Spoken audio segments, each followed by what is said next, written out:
4. Test 1, 2, 3, 4. We live?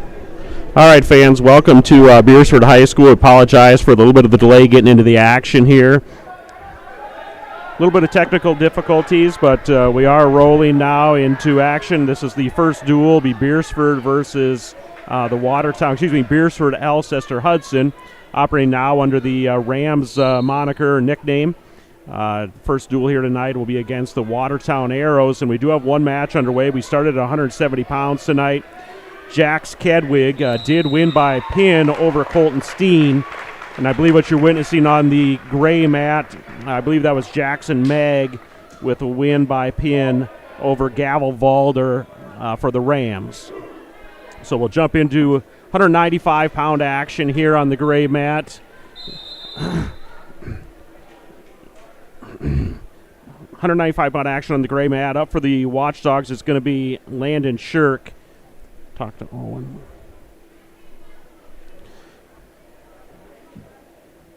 And for the Arrows, we're a little slow on getting some announcements here, so I'm going to try the best I can to get these names. Owen, we're going to have announcements who it is. I don't know the Watertown kids.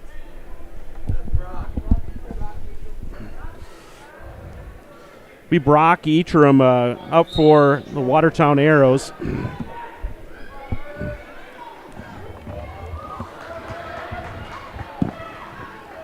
Eatram comes in placing 6th last year at 195 pounds at the state tournament. Had a record of 39-11 on last year.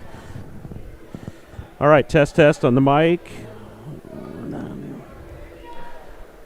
All right, Justin, can you hear me? Yeah, I can hear you. Okay, awesome. We're going to dial you up just a little bit more here.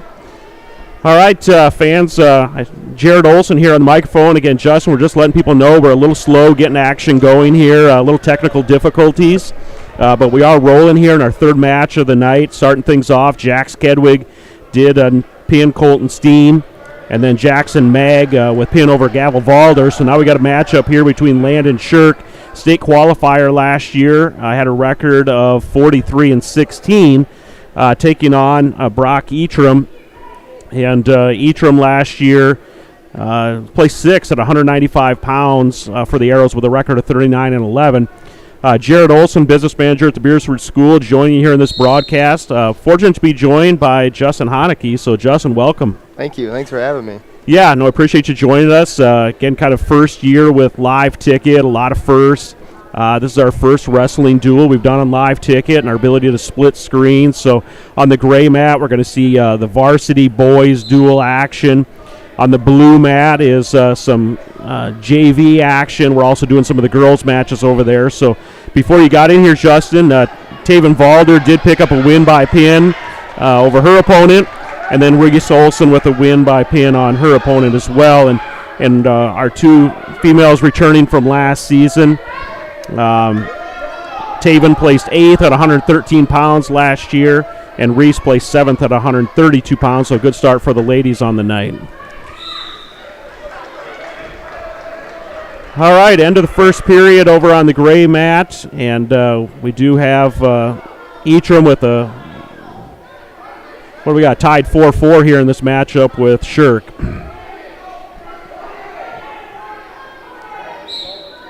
Justin, why don't you talk us through what you're seeing? Anything? Well, late there in the first period, Landon kind of finally got his offense going there. Looked like he was going to work that front arm bar there and get something to make that something happen there right at the end of the period, but just kind of ran out of time there.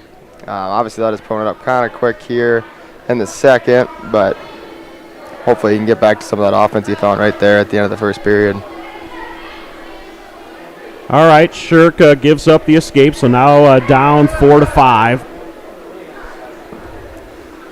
We kind of see some of these heavier weights a lot of times like to work on their feet. We're going to see them kind of get together, tie up a little bit, kind of maybe get into that bear hug action, and one of them tries to get the other one thrown on the hip as we work up the weight classes.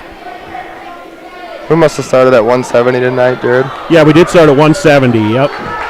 Landon just got really out of position there. I mean, just kind of got back on his heels and gave up kind of an easy takedown there, so he's going to hopefully get out right away. We can get right back to where we need to get to on our feet.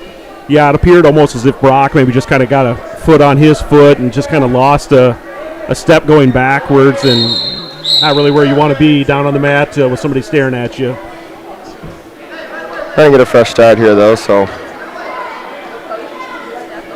We are a little blocked by the beams here, Justin, in the platform we're sitting on, so the clock view we have isn't real great. There are some mat side boards in front of us, but we don't get to see those very well either, so we're going to be just a touch blind on time here, but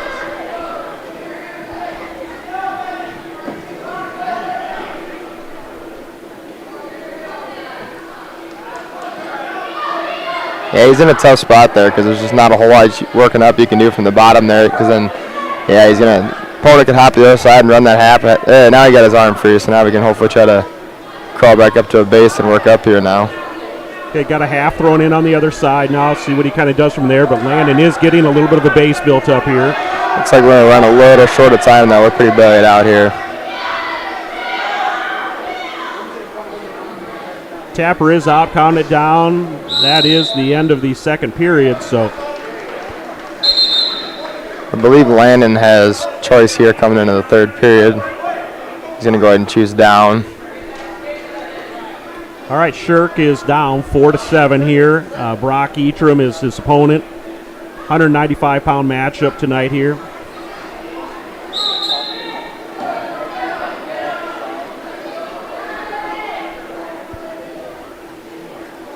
Quick return back to the mat and kind of got that arm pulled back a little bit again here. What do you think Watertown's looking to maybe set up with this positioning? You know, it's hard to say. He's got a 7-4 lead right now. Nobody's been warned for stalling, so part of it could be he's just trying to get something that makes it look like he's working. Obviously, team points are going to be huge coming around towards the end of this duel here, so he's looking for the fall, but see, that's the other side of the coin there is he's got Landon in a tough spot, and then we get hit for stalling just because it's hard to build a base, so anything Landon tries to do from this position is going to possibly put him in a position to get turned and doesn't want to give up the points for his team either. So I think a lot of the guy on top right now is just moving side to side, trying not to ride the hips, and just do what he can to try to get a few more points on the board here. And what is the guy on top's obligation here at this point? Has he got to kind of move and try to do something a little more than he's doing, or? Yeah, I think he's doing enough work on top that he's not in any danger of getting hit for stalling by any means. He's done a good job of staying off to the side. He did just get hit for a clasp there, though. Okay. And then Landon goes for that. Oh, just missed the big move there. But we are going to get 1 point for clasping here. Okay, that was a pretty big opportunity there. He saw it. He knew that clasp was called, and the other opponent does get a chance to kind of get a free move out of that. Yeah, absolutely, because they're going to end up stopping it anyway, so if you can try to go for a home run ball, worst case scenario, they're going to end up stopping it shortly after. See there again, stood up right away, try to get another clasp. Might be a kid that's kind of known for doing that. We got to really focus on getting our hips away here. Good, got the escape. Landon's got some time here. We got to go after it now. Okay, now we're back into something here. Shirk 6, Etram 7, into the third period. Landon hit that really nice swing single there in the end of the first period there to get that first takedown he got. I'd really like to see him get back to something that works for him in that nature, kind of get out of this. This ties don't really seem to be work for him in this match, but I guess we'll have to see what he wants to do here.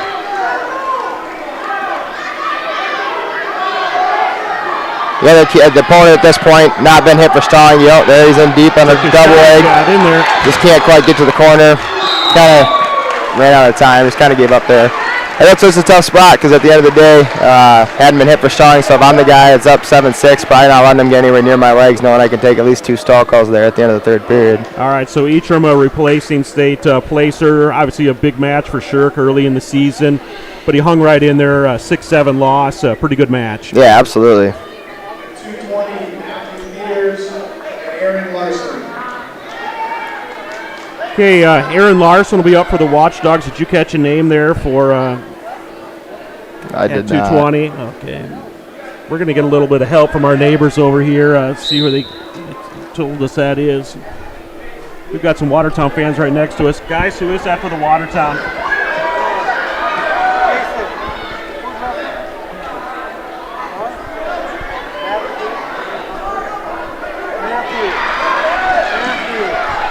Okay, Matt Peters, is that who they're talking about? Peters, that's who it probably looks like, Matt Peters. Aaron's doing a good job getting off the side here. He awarded the takedown already. There you go. Larson up 2-0 now. Quick escape there, though.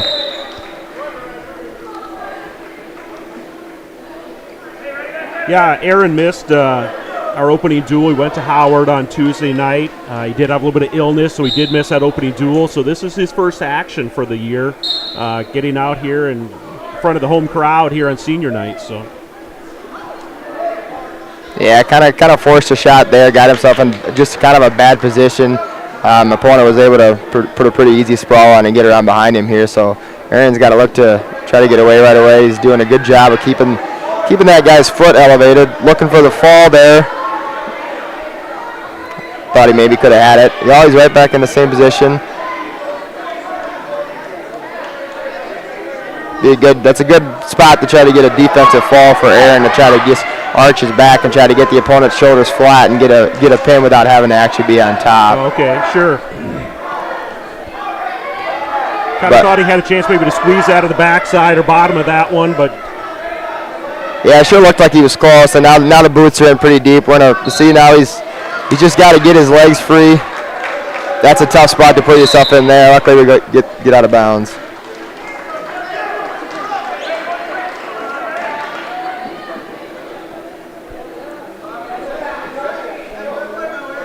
Peter's a senior as well as Aaron, so kind of got a senior matchup here.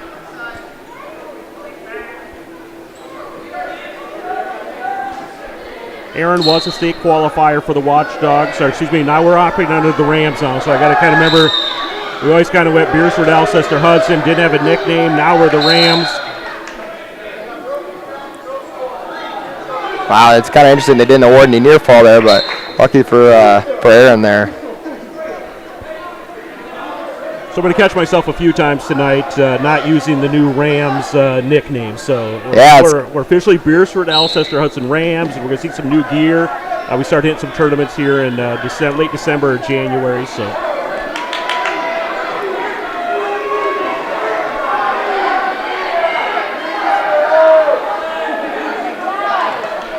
Okay, he got himself in a pretty tough spot there. He's got an opportunity to spin this around, doesn't he? Yeah, if he can get that leg elevated, and I'd like to see him reaching up towards the head.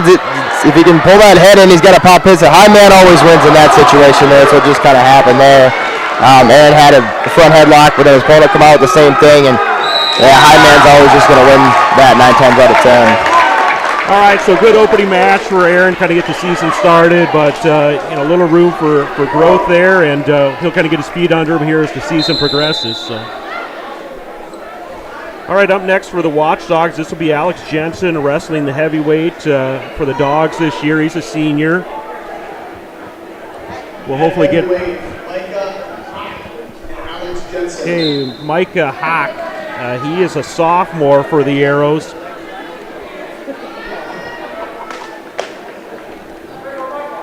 And Micah Hawk, he was a placer at state last year, finished third place at heavyweight with a record on the season of 39-14. So kind of appeared just by looking at record and placing last year.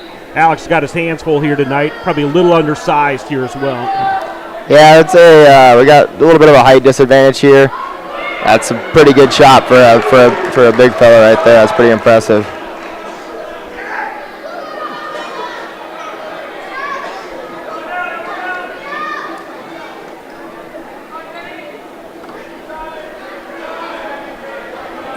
Yeah, Mike has got a half in there. Yeah, that's a real deep half, and it's a lot of. He's doing a good job of squirming around. By the end of the day, that's a real tight half. That's just a tough situation to be in there. All right, so Micah Hawk with the win by pin, and we'll go down to some little guy action here. This is pretty exciting for the Watchdogs. New face here at 106 pounds, Owen Sirk.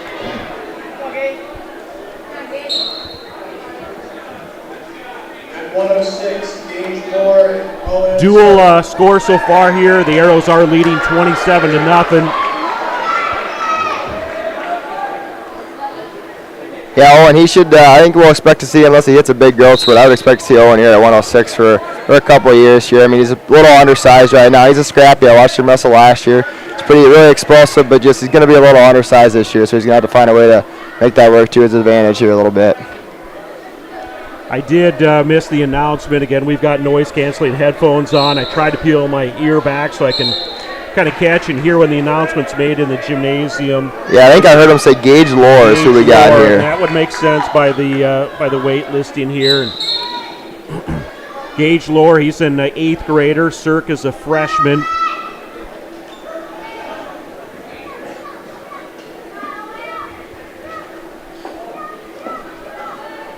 Yeah, Lore got in that real early takedown. He's doing just a real nice job of running that chicken wing to one side. He's got to be careful there. You don't get your knuckle too high on the back in between the shoulder blades there. So they're probably going to stop that 9 times out of 10. That's just a tough, unless you can stack them and get their shoulder blades flat pretty fast, they're always going to err on the side of the caution for the athlete there. All right, so no penalty there, just a simple reset. Lore is currently leading 2-0. Yeah, Owen with a good stand up there right away. We just kind of got to get back to it, though. This kid's pretty tough on top, so I think Owen's going to have to try to capitalize when we get those resets like that and try to get away quick, because it looks like just the size and length is just going to be tough for him to overcome in this one. Lore's got that chicken wing in deep again. But Owen did a good job there, just squeaking his way out of bounds, just having good mat awareness, knowing where he's at there. Yeah, just knowing where he's at. Great opportunity to kind of get a reset here, and again, he was in a real tough position there. Yeah, he did give up the 2 near fall, but 2 near falls better than a pin all day long. Hit red with his Gage Lore with his first caution there.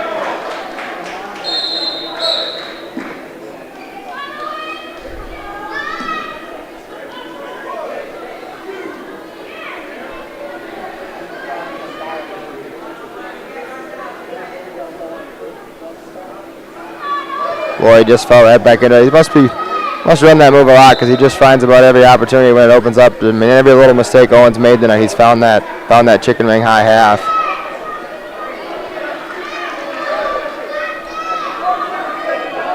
Found 3 back points. Kind of got him into the start of the cradle here, it looks like. Yeah, it looks like we're down 7-0 here, but it looks like as long as Owen can bridge here for a little bit, we might get out of this period here and be all right. 5 seconds. I can see the corner of the clock. So he's going to give up the 3 near fall there. We're going to be down 10-0 going into the second period here, but at least he's still got a chance for a big move, try to pull something off here. So at this point of the match, Owen's kind of thinking he's down 10-0. Kind of got to find a home run almost, kind of. Yeah, I see that's why they, I think it was Beersford's choice. Beersford also Hudson. I think it was their choice there. Put Owen neutral. You got to give him a chance to at least try to go find something. Obviously, can't choose bottom. We just haven't been able to get away all day, giving up a lot of turns. And so put him on his feet, see if he can make something happen. Obviously, you have to take down again there, but at least you give him his best chance to try to get back in that match.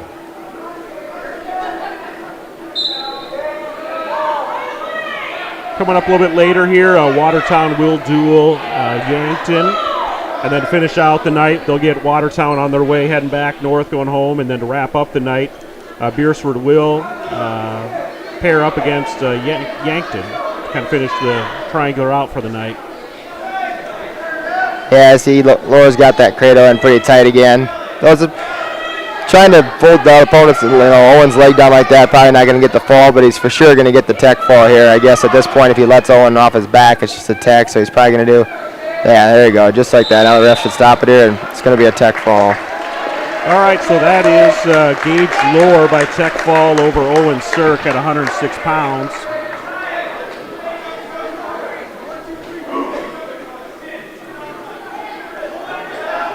Coming up for the Watchdogs, that's Evan Dressen getting some of his first varsity action this year. He's an 8th grader at 113 pounds. 113, Cutler Swenson, Evan Dressen.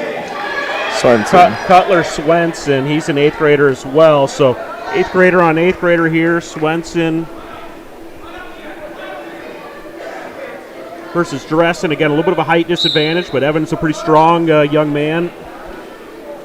Yeah, kind of look at these lighter weights here. Like we got some room to grow in our weight class here. Got some opportunities to hopefully stay at that weight class for a couple years, barring a significant growth spurt. But sometimes it's good to learn to wrestle with some of these bigger guys. I mean, you become the bigger guy, it gives you a pretty good advantage here. All right, Swenson with a takedown gets us 2 points. Yeah, Evan's just going to try to have to do a good job of, this guy's a lot of quick movements on their feet right away, and being that guy being that lanky, Evan's going to have to try to do a good job of trying to grab him, put his hands on him, and slow him down and kind of use his strength to his advantage, because size is just, length is just not going to be his friend in this matchup here. All right, we did have a couple matches early with some of our girl wrestlers. Watertown did bring a pretty good group of girls along. I saw one of our girls going to check in on the blue map, but now they're kind of pulling that back and kind of changing things up a little bit, so we'll see if they report back in over here or not.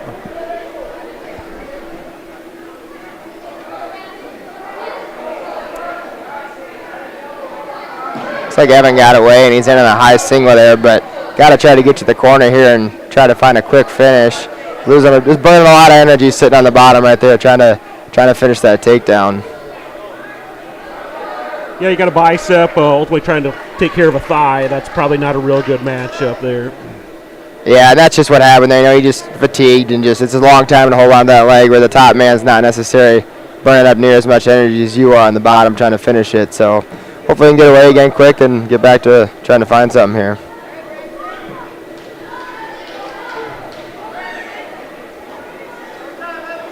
Tapper coming out. I can see it transition. About 10 seconds left here in this first period.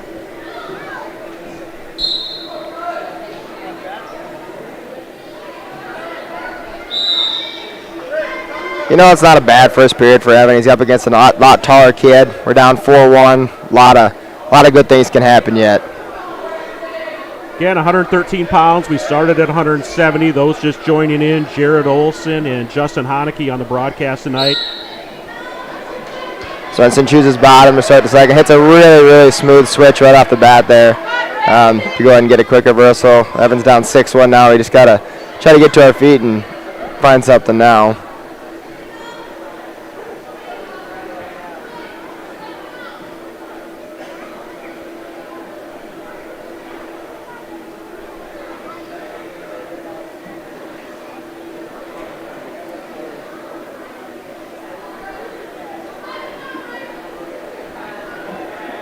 Like to see a little more action out of the top guy. He's kind of just sitting there hanging on that arm, but I guess we'll see if the ref lets that continue to go on or if he's going to make him do a little bit. Oh, now he swung off to the other side and got that cradle locked up. That's just the disadvantage to being a shorter guy. He was on the opposite side running that chicken wing and then ended up locking up a cradle on the opposite side.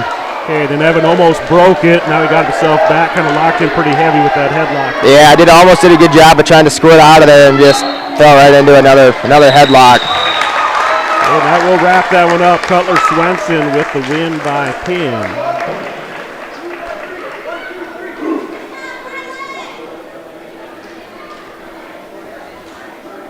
All right, coming out for the Watchdogs, that's Dexton Miller. He's a 7th grader for the Watchdogs. 120, Sloan Johansson and Dexton Miller. Sloan Johansson, 47-0 last year, state champion at 113 pounds. So Dexton a little fresh to the varsity action here as a 7th grader. He's wrestled some JV for us, but against Sloan, he's going to have his hands full. Sloan is a junior. Again, kind of referenced last year, perfect undefeated season, state championship at 113 pounds. Yeah, it's just a tough matchup there. You know, Sloan's a good wrestler, had a good season obviously last year, and just experience is gonna just kind of got the better of us there on that one. All right, so in what we got here, Cannon Clens at 126 for the Watchdogs. At 126, Braden Lay and Kanan Clentz. All right, Braden Lay, senior at 126 pounds for the Arrows. He did place 4th last year at the state tournament at the 120-pound bracket with a season record of 38-20. Clentz was a state qualifier for us as a 7th grader, had a record of 20-29, was a state qualifier.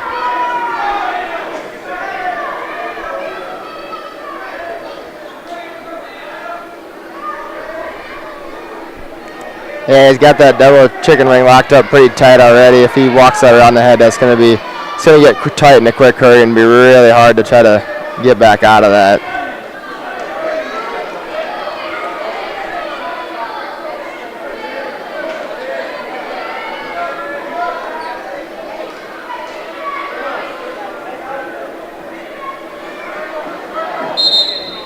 Braden kind of looking over to the team bench, kind of looking at the coaches. So they're kind of giving a little point to kind of come a little bit forward here. So just got to sit and hold that pretty tight here, or is there something else he can try to kind of do to? Oh, there he got it. Yeah, in that situation, you're kind of just waiting on the ref there. Not really a whole lot of position improvement you can have without letting it go, but eventually did get what he needed from the ref there. Up next for the Watchdogs, that is Brady Oshheim. He's a junior at 132 pounds. 132, Weston Everson and Brady Oshheim. All right, Weston, he's a senior. He was also a placer at state last year, 6th place at 132 pounds. He had a record of 29-19. A lot of returners here, Justin, for the Watertown Arrows. 3rd place finish last year at the state tournament. They have 1, 2, 3, 4, 5, 6, 7 placers from last year's state tournament team back on this roster. So pretty deep yet for a returning group. Yeah, that makes a big difference too. We're pretty young here, and then you got a team like this that's obviously been successful, and now you get most of them back. You got a lot of team chemistry from guys that have been wrestling together for a long time, and it's really just kind of showing out tonight here. Yeah, a long roster. I mean, you just look within the room and the amount of drilling they can get against, like skilled and like weight opponents versus maybe you don't always have that in maybe a smaller wrestling room. All right, Everson with a quick pin over Oshheim.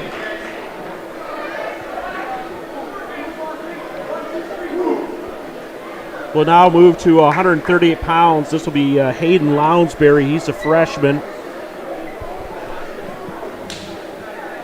We'll get the arrow checked in here. 138, Owen Peterson and Hayden Lounsbury. All right, Owen Peterson, a freshman. Hayden Lounsbury, a freshman. So a pair of freshmen matching up here at 138 pounds.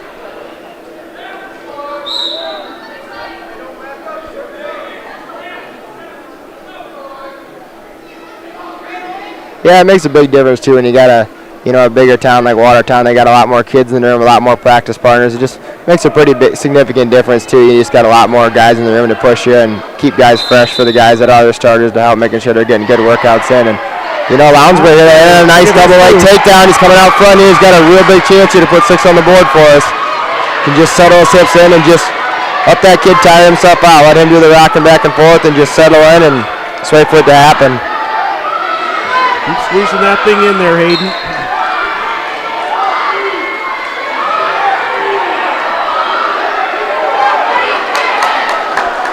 Boy, almost had it there.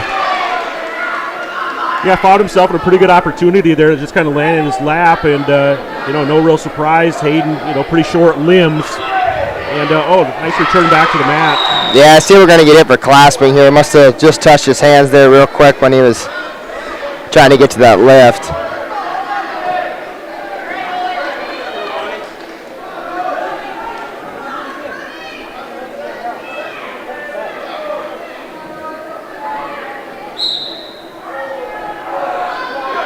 All right, so Peterson picks up 1 point with that clasping call, so it's 5-1 right now. Lounsbury out ahead. Yeah, it looks like we almost got hit for clasping there again. I think the ref just was fortunately on the wrong side for us. I think a real smart move by Lounsbury to let him up here. Let's just go back to our feet again. All right, so another escape point here. So Lounsbury with the lead 5-2 now here early in the first period. Pretty good action back and forth. There he's in deep on that double A again. Just about the same situation he ended in last time there.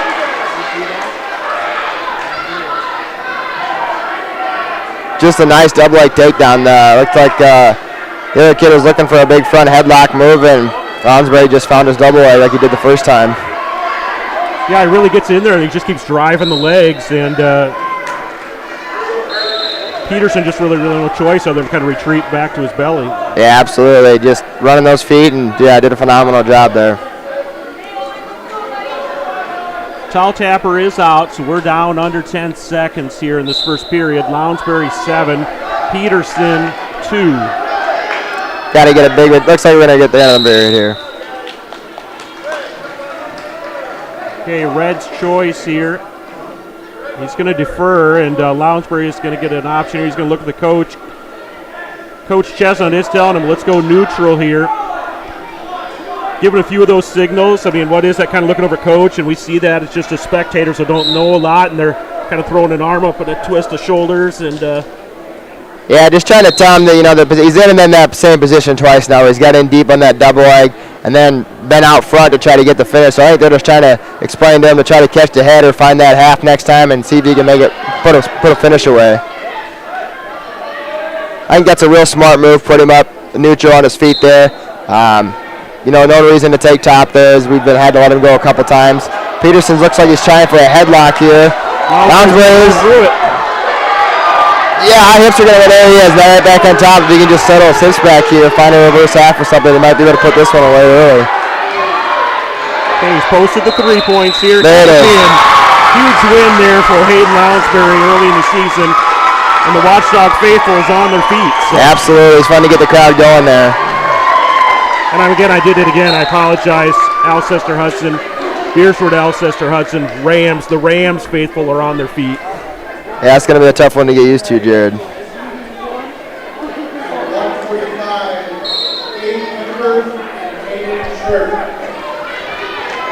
Kemper, I think is what I heard. So Cade Kemper is a freshman. Caden Shirk is a 7th grader for the Watchdogs. So first time in the singlet for the Rams for Caden Shirk, and he's that duel the other night. He fights really hard, like you're seeing now. He maybe gets taken down, but just never really gives up. It's kind of what I saw in Howard the other night.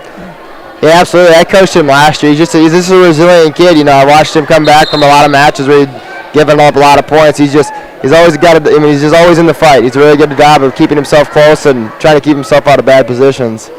Probably a good segue, Justin, into an opportunity to just kind of, how you ended up kind of getting back here.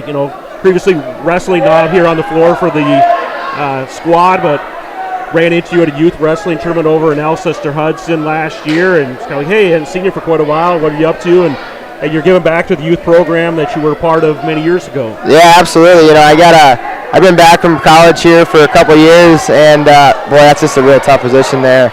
And I got a call from Butch Farley one day and asked me if I wanted to come back and coach the youth club, and I guess I was just really unsure at first, but it's pretty tough to walk away from a sport that you've dedicated 90% of your life to, and kind of wanted to get back and do something anyways. And yeah, after doing it last year, there's no looking back for me. I plan on being the coach for the Little Watchdogs for quite some time. Okay, Little Rams now probably, I'm guessing. Yeah, I suppose it's, I guess I'm not sure how it's going to work, because I think we both are still separate for youth clubs. Clubs. Okay, that's true. Each one's running their own youth club. Yeah, I think for now. There'll be some future Rams, though, hopefully. So you'll be working with the young Watchdogs here and practicing a couple nights a week in the room. Is that kind of what you're doing? Yeah, we're doing Mondays and Thursdays for now. Twice a week gets to be plenty for them little guys. So this has just been our first week, though, so we're just kind of getting back to it from last year. Okay, then hitting some of those weekend tournaments. Yeah, we did just one preseason tournament down on the Mars here a few weeks ago. They're pretty few and far between here until after the first of the year, just because a lot of holidays and a lot of Christmas concerts for the kids. But yeah, once after the first year, we'll really get cranked up here, and it'll be pretty much Friday, Saturday, Sunday till state tournament time. All right, we're going to draw a little bit of attention over here to the blue mat. Again, no real secret if you're from Beersford that Reese Olson is my daughter, her second year wrestling, and she is, and her and Taven are both wrestling kind of on the varsity squad, but doing a lot of the girls' matches over on the secondary or the blue mat. So we'll kind of try to keep an eye on both of these as we're going here. Yeah, we see Caden's down 7-0 here. Just got to tighten things up a little bit. We're getting into some spots where we could finish here, and just kind of got to get back to some of the basics here a little bit. Looks like Reese is doing a nice job with her feet movement. Yeah, just trying to set something up. Just hasn't quite committed to getting in. Got herself in a tough spot there, but avoided getting caught on her back. Yeah, absolutely. It was good. It was good on her part to just kind of know when you needed to bail there. You know, she knew she was just going to end up out of position there, and did a good job of just bailing it out and get back to the drawing board here. She hit that nice little roll through there for the quick reversal.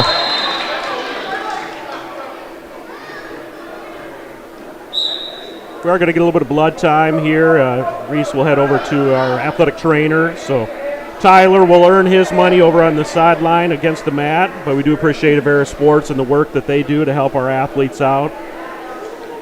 Real nice to see out of Watertown this year. They didn't have any girls wrestlers last year.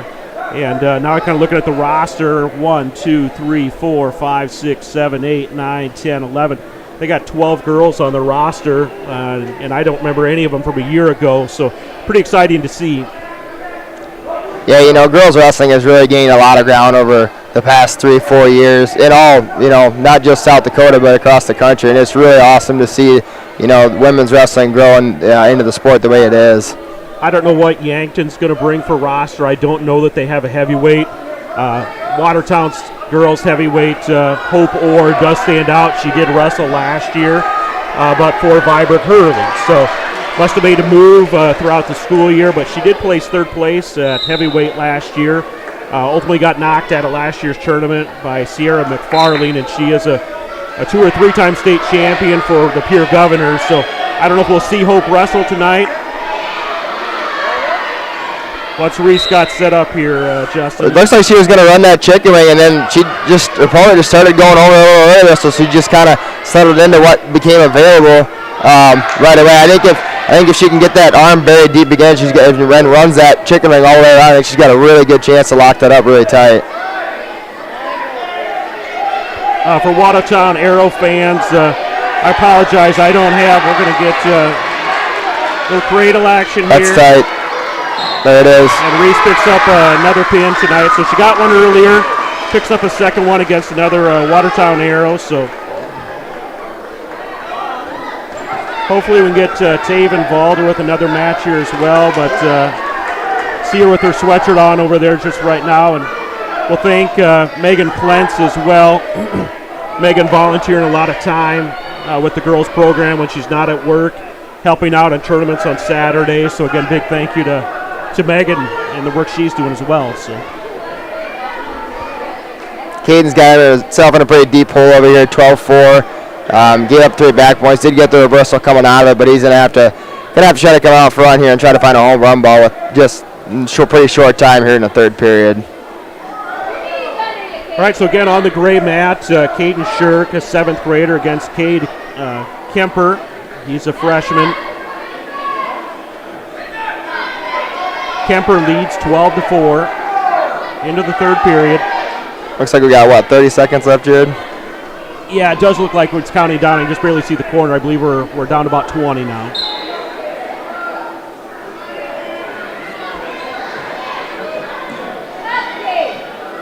Kind of surprised we don't got the coaching staff kind of, trying to see if Caden will maybe light him up and go on his feet and try to hit something home here. I guess maybe they got something figured out that Caden's got a good move he's really good at on top, and maybe they think he can find that. But I think our best bet at this point is just to try to find a move where we can put him straight to his back, because we need a pin at this point with less than 20 seconds left. Yeah, a little blood time here on the gray mat, and each one's kind of heading over to the trainer. Got a coach next to him, so you're right. Maybe this is an opportunity where they do kind of talk about cutting him loose.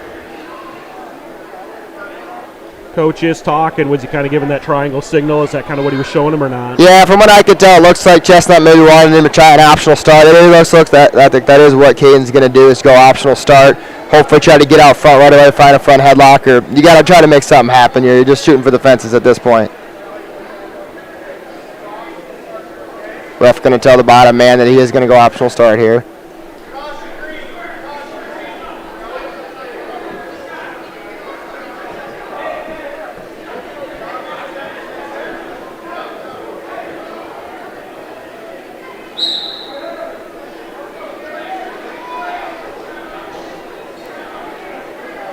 Yeah, right idea there. I just think that maybe just wasn't the move for us in that situation. Just was just too short a time to try to run that head butcher there.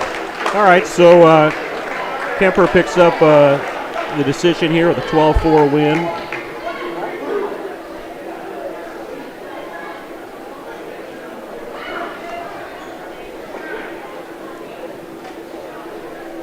How many weeks is it supposed to be, Jared, before we see Peyton back in the lineup over there with his teammates? I haven't talked to him. I did check in with Coach. Surgery, I believe, was this week. We are going to get a forfeit here to 152. Didn't catch a name, but either way, it's a forfeit. We're going to bring out 160-pounders. Robert Watkins will be coming out for the Watchdogs. I don't see anybody from Watertown kind of taking place here, so we might trade forfeits, it looks like. I guess to answer your question, Peyton referenced, some surgery this week during the football awards night speech that he gave. And when I talked to Coach the other day, he said, no, we kind of expect him back for the, tail end of the season. So he did go with us to Canton the other day. He did certify. And I was down on the sideline with the team now, kind of being, again, one of those senior leaders that just can't quite compete, but down and around. And, I'm hopeful we'll see him come maybe late January or February possibly. Yeah, it's a big lead. He's a big leader on that team. Has had a fair amount of success the last couple of years. He'd be a good addition back to the lineup when he's healthy. Yeah, and unfortunately, just the injury bug just kind of keeps catching him on those knees, and but I'm hopeful that we'll see him later this season. That'd be really exciting because I know he can be pretty dynamic, moving around out there. All right, Justin, what we're going to do here is that first varsity duel's over. We're still doing some exhibition matches. We're going to throw this to a quick commercial break. You and I are going to get a chance to get a drink of our Powerades. And then fans will be back. We'll keep the cameras going so you'll see the action over on the blue mat. And then what you'll do, we'll do our best to get the action on the blue mat. And we'll be back for the next duel, and that will be the Watertown Arrows taking on the Yankton Bucks and Gazelles. So back with more action Times shortly. like these, it's good to know there's a place where people know who you are, no matter how long you've been gone. A place where the smells of home cooking are still in the air, where a simple wave warms your heart, and sharing stories is just a way of life. It's good to be home. Agraria Insurance Company, protecting what's important in life. Contact your local Agraria Insurance Company. Ace is the place with the helpful hardware, folks. Ace is the only hardware retailer that carries Benjamin Moore paint at over 3,800 stores. With Benjamin Moore's premium quality, you can be confident you're getting the best. You can buy in store or order what you need online for curbside pickup or delivery. When you want the best, Benjamin Moore paint from Ace at participating stores. Find Benjamin Moore paint and other great products at your locally owned Olson's Ace Hardware in Beersford. Be ready. I don't get that either. Coach Chesnut lost his patience the other night, which he normally doesn't, but kid didn't have his head. Reese not surprised. Kid didn't have his headgear ready. He had some sweatpants on. Fiesta Foods in Beersford is a family-owned store that offers a convenient one-stop shop where you can find everything you need, from the everyday essentials to specialty items from around the world. Find their weekly ad on the website. Fiesta Foods also has the best selection of cut meats in their deli department, fresh bakery, and fresh produce. And no matter the season or holiday, Fiesta Foods has it all right there in store. Open 7 days a week. Fiesta Foods is your one-stop store right in the hometown of Beersford. Yeah, no, she was up against this girl quite a bit bigger. Customer service is more than just a word. It's what Jensen Insurance Agency and Auto Owners Insurance does every day. We have more companies than most agencies in town. We're able to find a competitive market for each family. We're able to farm that out, quote it with each of our carriers, including Auto Owners Insurance, of course, and see where it best fits. In Sioux Falls, Beersford, and Elk Point, go to jensenagencyonline.com to find out more. Jensen Insurance Agency, building relationships since 1944. At Northern State University, your future starts with an affordable education that's personalized for you. Experience hands-on learning guided by world-class supportive faculty. You'll also enjoy a full campus life, with opportunities to choose from numerous student activities and events, all in a safe, welcoming community. At Northern, you'll find a college that's right for you, a place to belong. Your future starts here. Unleash your potential at Northern.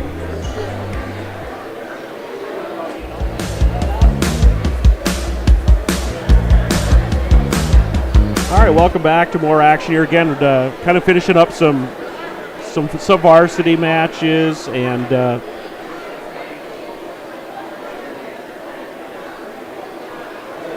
Taven Valder's checking in again. Lily Bowden's out here checking in. We'll see.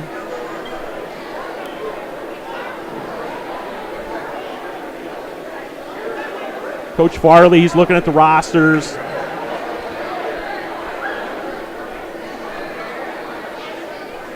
Justin, this kind of is what girls wrestling is right at the moment.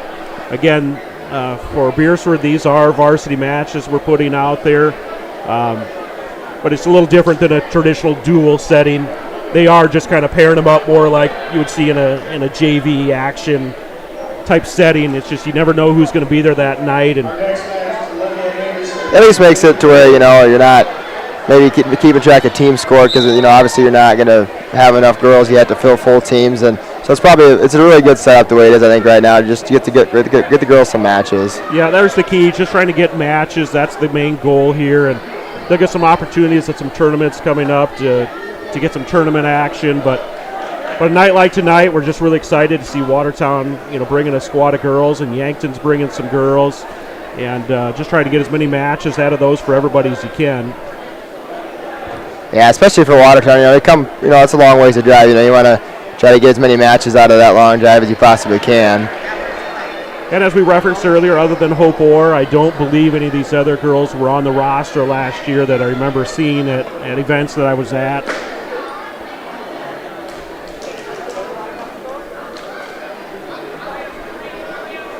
Again, arrows, I apologize. From the table down at the floor, we're not getting announcements on who's checking in on the girls' matches. So for Beersford, it is Taven Valder. Not sure who she's up against for Watertown. But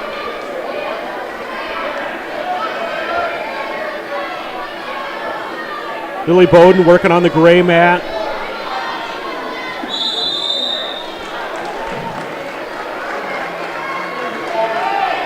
Watertown picks up a pin over there in that one, and then Taven Valder does get a pin for the Rams over on the blue mat.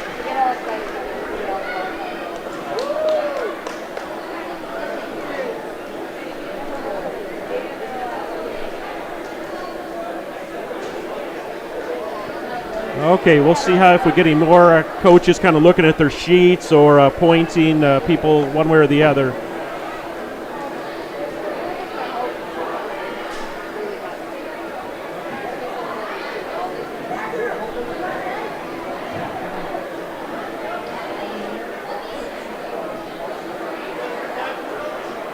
Kind of appears as if things have maybe slowed down. I am not seeing anybody kind of setting people out here.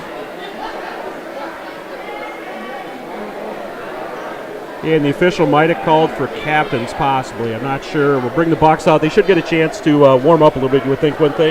Yeah, I would sure think so. After sitting for a whole duel, I guess they probably could have taken that opportunity to go back in the Beersford wrestling room here and get warmed up a little bit. But this kind of depends on what their coach has them doing. Yeah, they're kind of setting up in that doorway over there. Right across the hall is our wrestling room, so they probably were in there getting loose and getting ready. But I do see the Watertown coach kind of pointing. We are seeing some arrows kind of coming out to center mat, so I believe we are getting pretty close, getting yanked and going. So we're going to go to another quick commercial break. Gives us a chance to stand up here for a second, but we'll be back before this duel really gets going. So.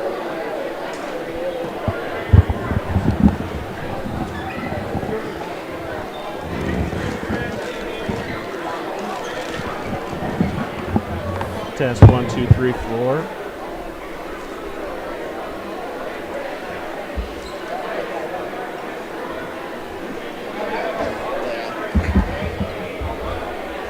Our next duel will be Yankton versus Watertown. In this matchup, Watertown will be represented as home, and will be represented as away. Advertising can be a struggle, where to spend your money? Are you reaching the right audience? If you're looking for an effective method that reaches a large fan base at once, then here is your spot with Live Ticket TV. With over 65 schools in the state of South Dakota, we can help you find the right market. Plus, you can work with me, Heath, and a portion of all sales made go right back to the school. Get a hold of me today and let's get started in helping build your brand with Live Ticket TV. This is what matters. This is beyond X's and O's. This is the difference mutual respect makes. This is what character looks like. This is what defines us in South Dakota. This is sportsmanship. School sports, it's not the outcome that matters most, but the way the games are played. This message presented by the South Dakota High School Activities Association and the South Dakota Interscholastic Athletic Administrators Association. In times like these, it's good to know there's a place where people know who you are, no matter how long you've been gone. A place where the smells of home cooking are still in the air, where a simple wave warms your heart, and sharing stories is just a way of life. It's good to be home. Agraria Insurance Company, protecting what's important in life. Contact your local Agraria Insurance Company agent. Classics Lounge in downtown Beersford is your destination for fun with darts, pool, and to catch all the action no matter what game it is. The colder season is here. Keep your perfect golf swing by using the indoor golf simulator. From the gridiron to the court, Classics is your spot to catch all activities of Watch Dogs Live. Ready to cool off with a cold one? Classics Lounge is always ready to serve them up with a bite to eat too. That's Classics Lounge in downtown Beersford.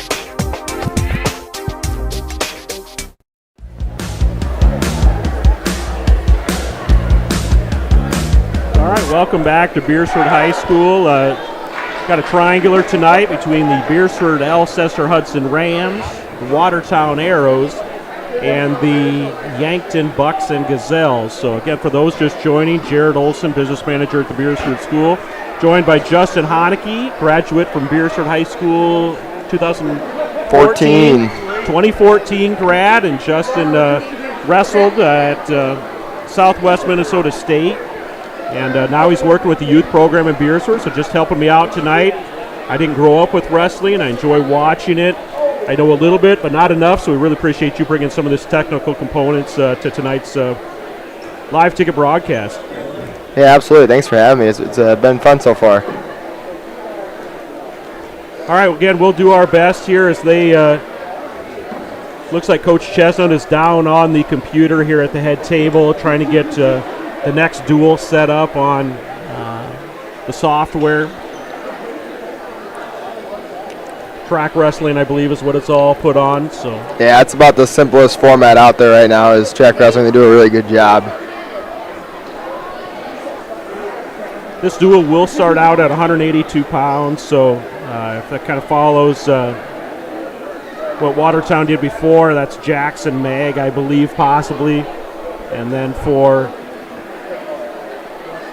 Yankton, I got a couple 182-pounders listed, so we'll have to wait for an announcement, hopefully, to figure out who we've got there.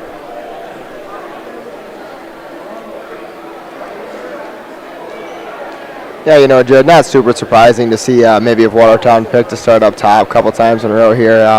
Some of the lower weight guys look like they're pretty tall kids, probably not the easiest to make weight on, so just give them lighter weight guys a little more time to rehydrate and rest a little bit. Still a little work going on in the computer here. Kind of got another Watertown coach over here as well.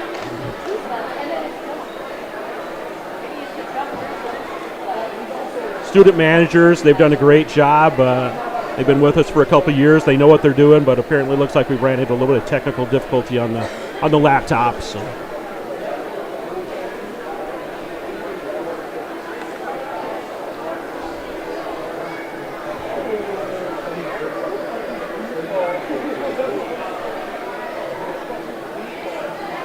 It's fun to see. We got a handful of my little guys out there being towel tappers tonight, so it's kind of fun for me to see. Yeah, no, that's great to see. Kind of coming out of the room and now helping out at a varsity meet. Pretty good opportunity for them to look up and see a lot of the high schoolers out here competing right in front of them. All right, now the AD's calling in the tech coordinators, so we're really getting deep into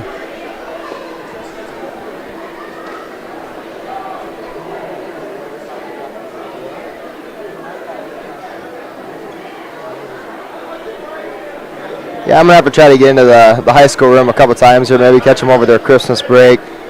Coaches, not the same coach I had when I was here, but it'd still be good to, I'd gotten to know Brandon a little bit through the youth club, and hopefully he'll let me come in and roll around with some of them guys over Christmas here. Yeah, we got a few volunteers in the room. Butch Farley still volunteers some time, and Tim Reed kind of pops in a little bit. I know with his superintendent role, he doesn't have as much time to kind of give, but Megan Klentz, we referenced her earlier, giving some time. Yeah, it was fun. I got to coach with Butch last year. He kind of got me back into the youth club scene there, and got to coach alongside with him last year, and then he gave me pretty much full reins this year, so it's fun to watch him coach at the high school level now too. Yeah, and his youngest, Bennett, now part of the high school program, so. Yep.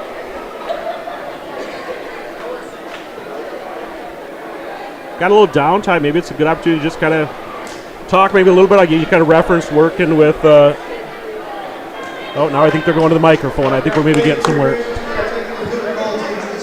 Starting 182, we have Asa Swenson and Jackson Mogg. Yeah, so it is Jackson Mogg. He did wrestle earlier, and then it's Asa Swenson for the Bucks, a senior. Kind of referenced a little bit earlier with, no, I take that back. Mogg picked up a pin in his first go-around against the Rams.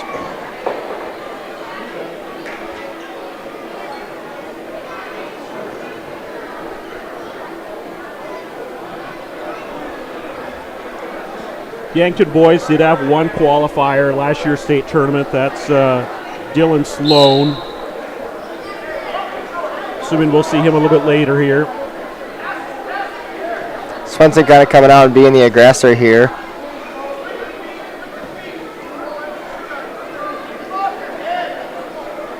Looks like he's really interested in trying to get to that slide by.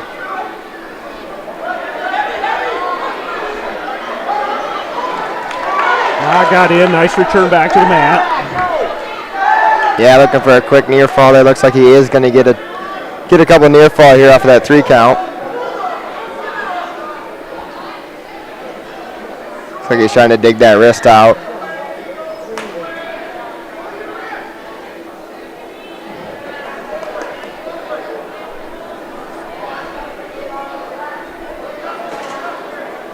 There, that's what he was trying to work for there. See if he could get that wrist and bring it out in the back, and then he's gonna. Well, he lost it. It looked like he was gonna try to come around and grab his own wrist there and make something work there, but.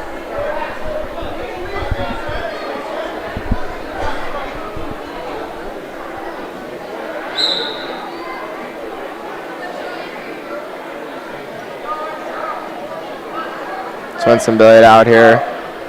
Doing a good job of trying to get his hands free though.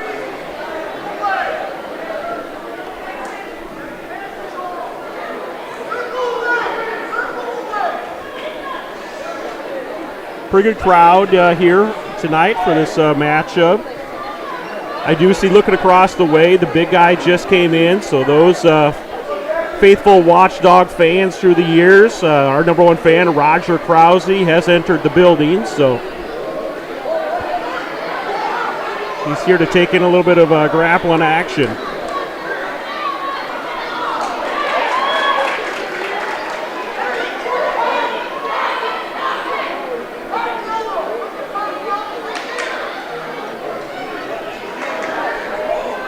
Swenson got in on the leg. Not quite going to be able to finish it, though, is he?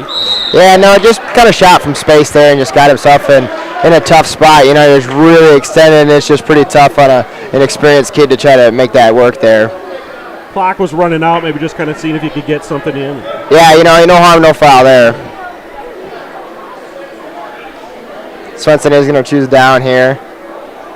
Ref letting the head table know that it's 6-1.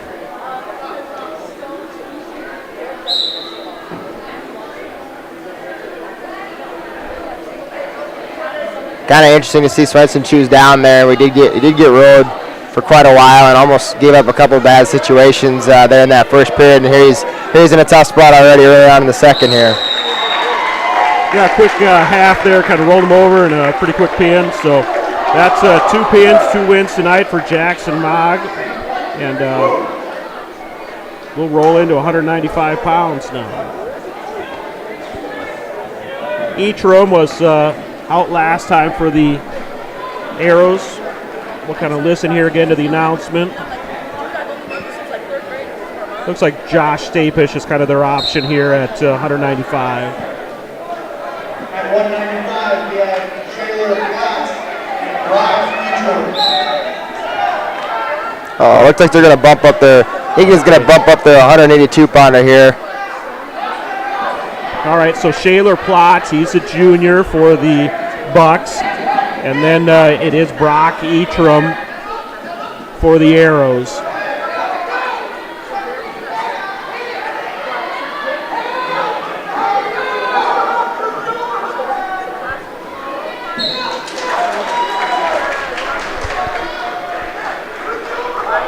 A lot of hand fighting here early on. Nobody seems to really have the upper hand yet, but there's a lot of good hand fighting, a lot of moving around. It's good to see.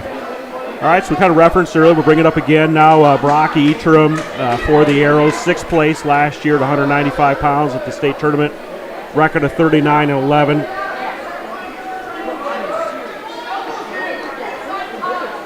Etrom's a junior. Platt's a junior as well.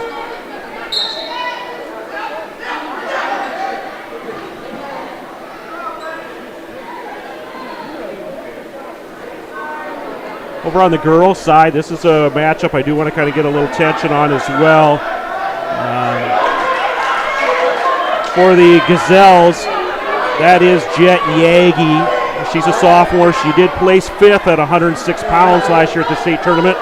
Had a record of 20-9, so Jet Yagi looks like she's in pretty good control. And now got a little bit of reversal out of Watertown maybe. Yeah, on the grid that over here, Etrom's going to go ahead and pick up the fall here at 195 pounds.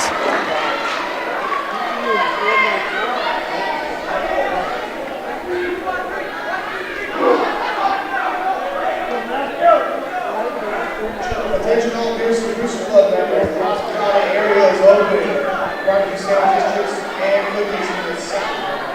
All the way by the water.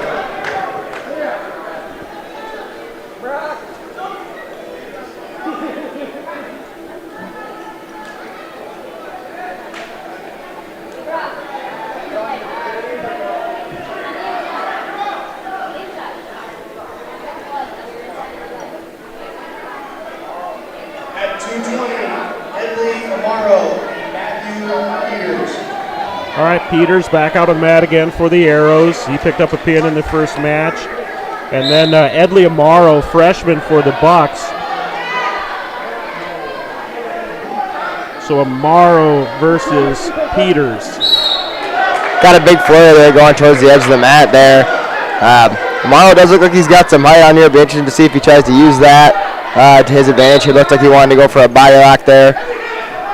Peters in on a double leg, reaching up to a body lock. It's a nice takedown there. Looks like these boys, both of them were kind of looking for a body lock, trying to lock something up. Peters quick to get to that cradle there.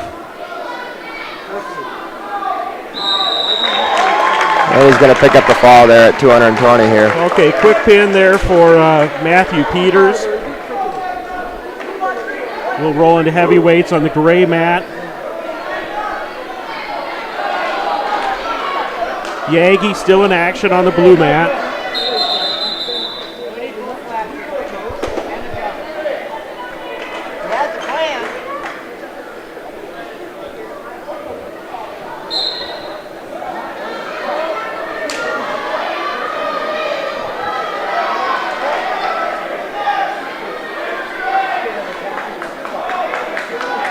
At heavyweight, we have Micah and Derek Beal. All right, Derek Beal for the Bucks. He's a sophomore against Micah Hawk. We saw him earlier, picked up the pin against the Rams. Yeah, Hawk with a real quick takedown here. Looks like he's going to try to run that power half. Pretty deep power half there. If he gets off to the side, it's going to be pretty tight. And he does, and he puts that one away pretty quick here for the Arrows. So up at the heavyweights, or the upper weights here, we're seeing a pretty quick string of pins here out of the Arrows. Yeah, it's just looking so far tonight. Like Watertown's just, got a pretty good lineup coming back here again this year. The young lady from Watertown does have Yank in a pretty tough spot here. Match tied up at 4-4 on the blue mat. Got a nice half Nelson there. A lot of time left. And she's going to get the fall over there. Okay, nice. Again, I just wish we had the announcement or kind of the name, but unfortunately we don't. But nice win there for the Arrows. I did catch the name here for the Bucks. That is Damian Janish. That is Lohr. We saw him earlier at 106 pounds for the Arrows. So Gage Lohr versus Damian Janish at 106 pounds.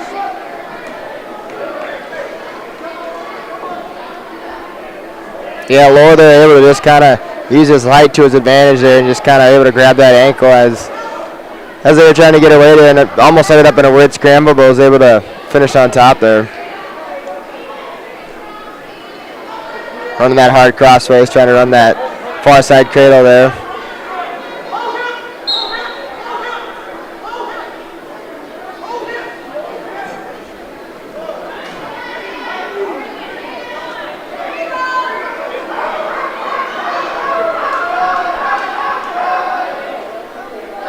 Yeah, see, if he puts the knee in the side there and starts pushing him away from him there, he's probably going to end up getting the fall here. Good job from Janish there to break the hands, though, and start basing back up here.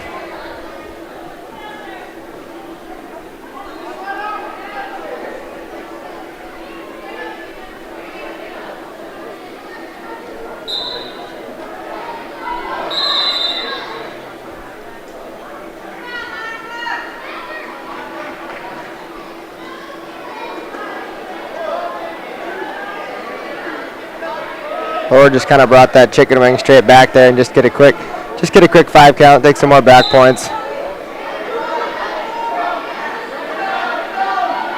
Yeah, they've got those 3 points posted, so that'll take the score to 8-0. Down under 10 seconds in that first period. It's pretty tight stack there. Yeah, that's pretty tight at that point. Pretty tough to try to get out of that, and at the end of the day, the ref's probably looking out for the Yankton kid there and trying to make sure he doesn't get hurt either. All right, so Lohr with a couple pins tonight. I don't believe I see a 13-pounder for the Bucks here on the weigh sheet. At 113, Cutler Swenson. No, it looks like Swenson's probably just going to pick up the forfeit here. Checking in over here on the blue mat. Again, I unfortunately don't know the Watertown Arrow, but I do recognize young lady from Yankton walking out there. That is Nevaeh Leonard, 25-9 last season. She finished second place at 126 pounds. State champion 2 years ago at her weight class. So she is a force to be reckoned with over there. Yeah, we got Koch and Hansen over here on the gray mat. All right, so Sloan Johansson, we referenced him earlier. Big season last year for the Arrows, undefeated, 47-0. State champion at 113 pounds. Up against Devin Koch, sophomore for the Bucks. Yeah, he's just real smooth on his transition and just does a nice job of kind of controlling his opponent the whole time.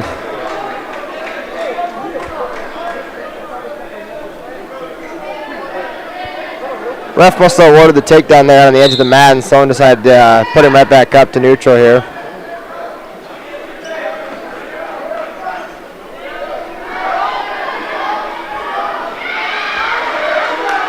Just kind of waiting for him to hit that front headlock there, but seems to want to try to find something else here. Just went ahead and snapped him down and went for the takedown.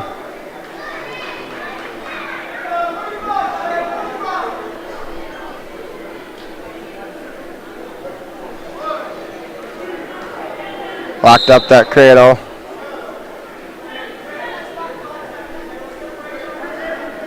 So it looks like he's just going to take his back points here and go ahead and let him back up again and just try to get a little more work in.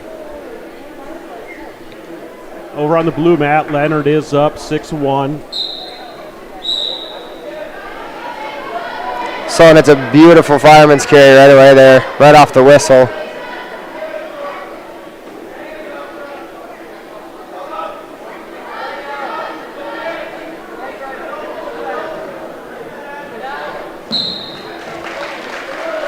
Leonard with the squeeze and the pin over on the blue mat. We're going to follow it up with a fall from Sloan on the gray mat here too.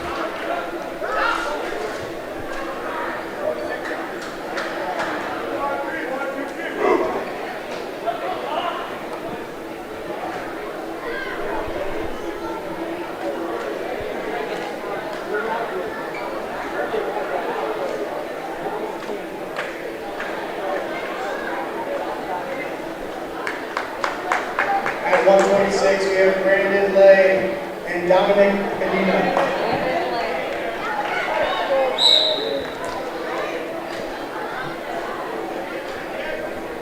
All right, Lay, again, fourth place finisher at state last year at 120 pounds, record of 38-20. Got a pin earlier tonight as well, but he's taking on Dominic Sedina, freshman for the Bucks. Yeah, Lay with the quick takedown, and then not a huge surprise to see him cut him there, get a little more work in, especially if the coaches feel that your opponent might not be quite the caliber you are. You want to try to get a little more work in here. It'd be fun to see if Kadena could try to make something happen against a good kid here.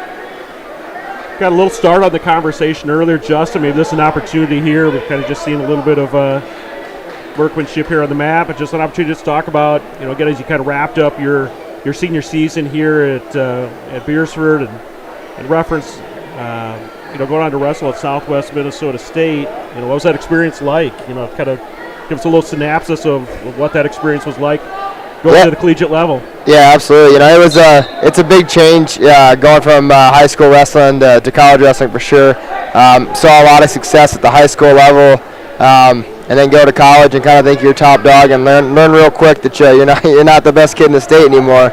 And the first few years up there were pretty tough for me. I lost more matches my freshman season up there than I lost my entire high school career, and I was.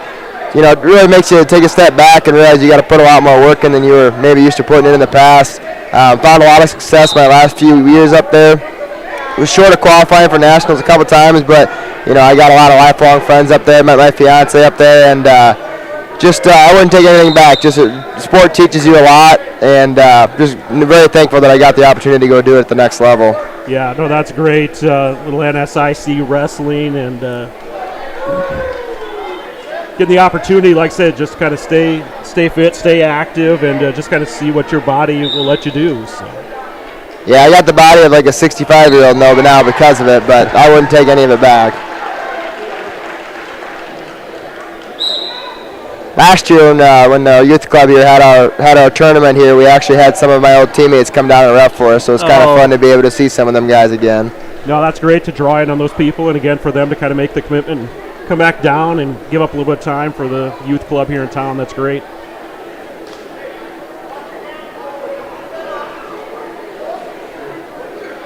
Yeah, it's a whole different world for the Rams here now, though. It for me, we were a B school when I graduated, and kind of at the at the top of our class when I was getting out here. So now they got, kind of in a rebuild right now, and now bumping up to Class A. It's really changed a lot. Yeah, it puts us in some of these opportunities where, maybe we were before, we were part of the DAC 12, and you knew every Tuesday night you were going to have your travel partner and move through some of those DAC 12 opponents. Some of them were Class A, some were Class B. But now we kind of, firmly made that shift into Class A wrestling, and that was a little different move there, kind of jumping backwards over Sedina there. But we see, more of the schedule just shifting and adjusting and saying, okay, we know we're going to wrestle Class A, and this was a duel previously between Watertown and Yankton, and we asked to get in. Seeing a little bit more of the Class A tournaments. There's some benefits of that as a spectator, at least anyways. A lot of those schools have kind of got two big gymnasiums next to each other, or the ability to put 3 mats down on one floor, and the tournament just does progress a little differently than kind of maybe the old A, B school meets where you could start at 9 in the morning and be there till 9 at night sometimes. All right, Lay picks up another victory. Go to 132 pounds. Should be Weston Everson. Weston Everson and Brett Snoozy. All right, Brett Snoozy for the Bucks. He's a freshman taking on Weston Everson. He's a senior. Everson 6th last year at 132 pounds. Yeah, quick to go to work on that front headlock here. Nice throw by there to go ahead and get the takedown.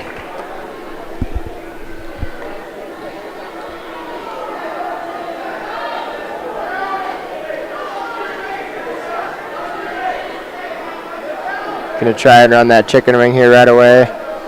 Seen a lot of those aerial wrestlers tonight really try to work that chicken ring series, and they've kind of perfected their craft. They've had a lot of pins off of that tonight. Okay, is this a double chicken wing when he's got both of them? Is that what that's called? Yeah, he's got the double chicken ring. And that's just tight. That's just a pretty tough situation for the Bucks there. All right, Everson with another victory by pin.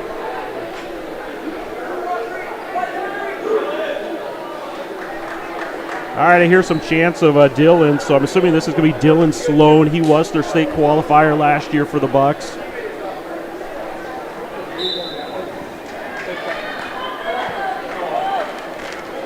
At 138, Dylan Sloan and Owen Peterson. And we are correct. That is Dylan Sloan. He's a junior. He'll be facing off against Owen Peterson.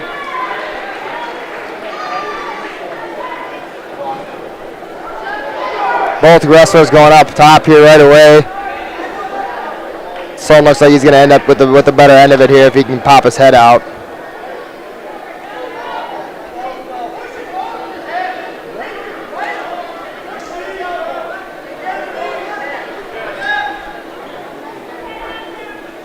All he's got to do is pop his head out here, and he's going to get awarded the takedown, but just kind of having a hard time doing it here. Just gave him the 2 there. Yeah, the ref is going to award the takedown there, which was kind of imminent, I guess, at that point, so good call on the referee.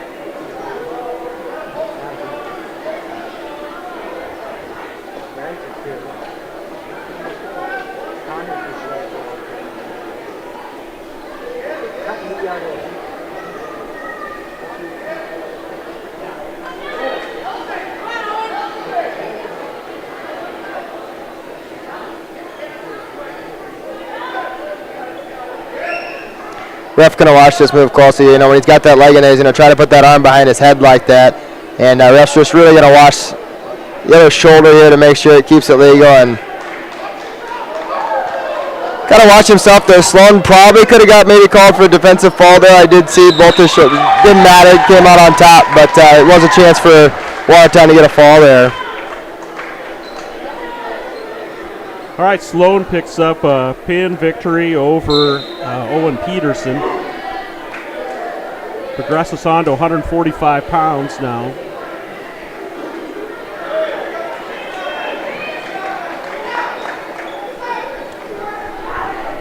Should be Cade Kemper for the Arrows.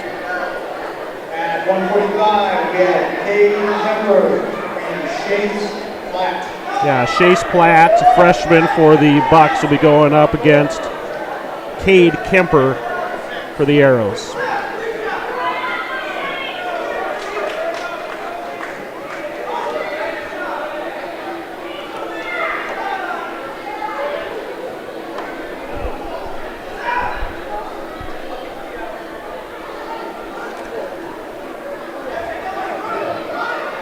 Just getting a little bit of adjustment, I think, on team score. Here's what we're doing against on the board. Yep, they got that squared away.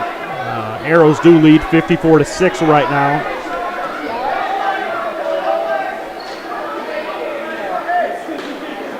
Started this duel at 182 pounds, currently at 145 pounds. Yeah, Platt there kind of went in for that double right there and just couldn't find it, and then tried to back out and kind of got caught in a front headlock situation, but Bucky was able to get out of bounds and get a fresh start here.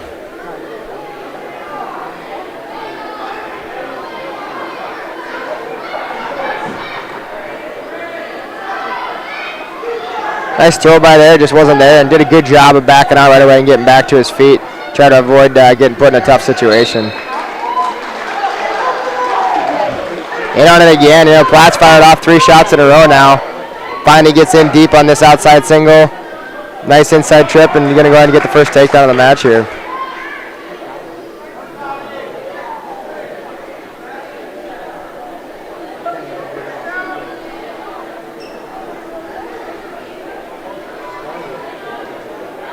Going to try to work that chicken wing.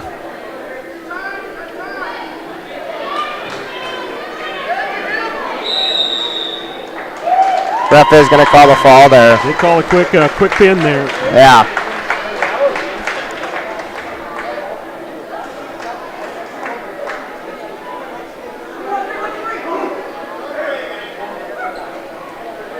All right, the 52-pounder for Watertown got a bye in the last duel, so we'll get a name here hopefully. Forfeit, I should say. It wasn't a bye.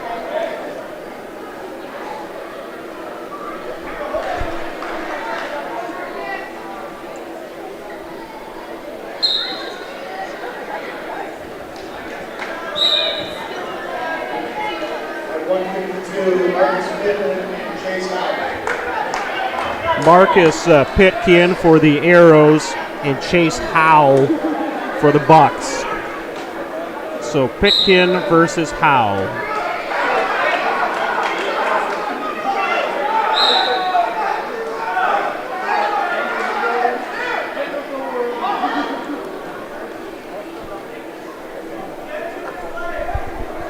Yeah, both wrestlers kind of fighting for hand control here. I don't think anybody. Well, there we go. Pickens, just as I say that, Pickens fires off a shot, kind of ends up in a weird unorthodox position here.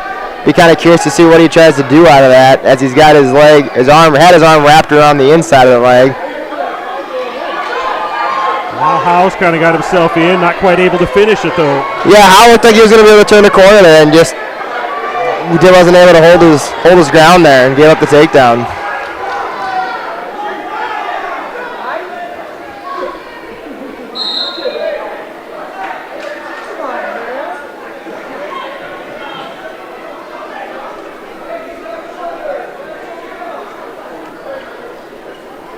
Watertown's really done a good job tonight too of running that wrist control like Pickens got right now. I don't know if that's every town, every school kind of has their style that they find that works for them, and must kind of be the Arrows here because they've all done a really good job of maintaining wrist control, and it's bode well for them tonight. For a novice like myself or others maybe tuning in, I mean, talk a bit more about kind of that wrist control. I mean, you get that wrist, it just takes one of your 4 pegs of keeping yourself in balance away. Is that essentially it, or?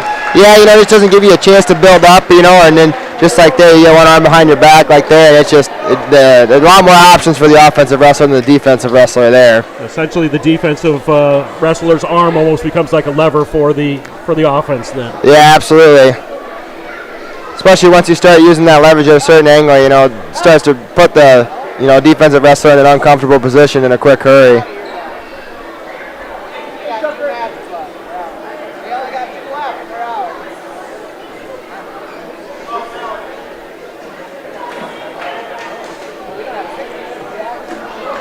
Okay, no 160-pounder for the Arrows. And I don't know if we're going to have a 170. It doesn't look like for the Bucks here. Looks like that's going to wrap up that duel for us. Yeah, so Josh Swenson picks up the forfeit for the Bucks, and then assuming that was Jax Catwig picks up a forfeit for the Arrows and kind of wraps up that duel. So Watertown 66, Bucks 18, and Arrows will have the ability to kind of get their stuff picked up, and they'll kind of load the bus and start making their way back north. And I already see the Watchdogs kind of off, the Rams. We got the Rams and the Wings over there, and I'm assuming we'll finish up some of this JV action, and we'll have our final duel of the night going pretty shortly here, but we're going to go to a quick commercial break, and we'll be back with a little more action. The innocence of youth. Is there anything any better? But soon they'll be in high school and facing all the same challenges you faced. How to make friends, how to fit in, how to be cool. We want our children to have everything they'll need to live fulfilling and productive lives. Make sure the kids in your family are among the more than 57,000 participants here in South Dakota who take part in high school sports or activities. The Bridges at Beresford is the best 9-hole course in the area. You know that. The Bridges at Beresford is home to much more, including, starting next Thursday, the Thursday night special returns for the colder season. Food specials from 5 to 9. There's also the Friday happy hour for appetizers and money off adult beverages. Need room for a holiday party? There's plenty at Bridges of Beresford. Call today or find out the full details at beresfordbridges.com. At Northern State University, your future starts with an affordable education that's personalized for you. Experience hands-on learning guided by world-class supportive faculty. You'll also enjoy a full campus life with opportunities to choose from numerous student activities and events, all in a safe, welcoming community. At Northern, you'll find a college that's right for you, a place to belong. Your future starts here. Unleash your potential at Northern. We all want to be happy, but sometimes that doesn't feel possible. But if you have hope, you have everything. Rising Hope Counseling provides high-quality mental health services with locations across South Dakota. Additionally, by providing telehealth, we ensure South Dakota's rural residents have access to high-quality mental health services. Our team lives and works in your communities, and we understand the unique challenges we face. Schedule an appointment by phone or online today. Rising Hope Counseling, offering hope, healing, and change. In times like these, it's good to know there's a place where people know who you are, no matter how long you've been gone. A place where the smells of home cooking are still in the air, where a simple wave warms your heart, and sharing stories is just a way of life. It's good to be home. Agraria Insurance Company, protecting what's important in life. Contact your local Agraria Insurance Company agent. Ace is the place with the helpful hardware, folks. Ace is the only hardware retailer that carries Benjamin Moore paint at over 3,800 stores. With Benjamin Moore's premium quality, you can be confident you're getting the best. You can buy in store or order what you need online for curbside pickup or delivery. When you want the best, Benjamin Moore paint from Ace at participating stores. Find Benjamin Moore paint and other great products at your locally owned Olson's Ace Hardware in Beresford.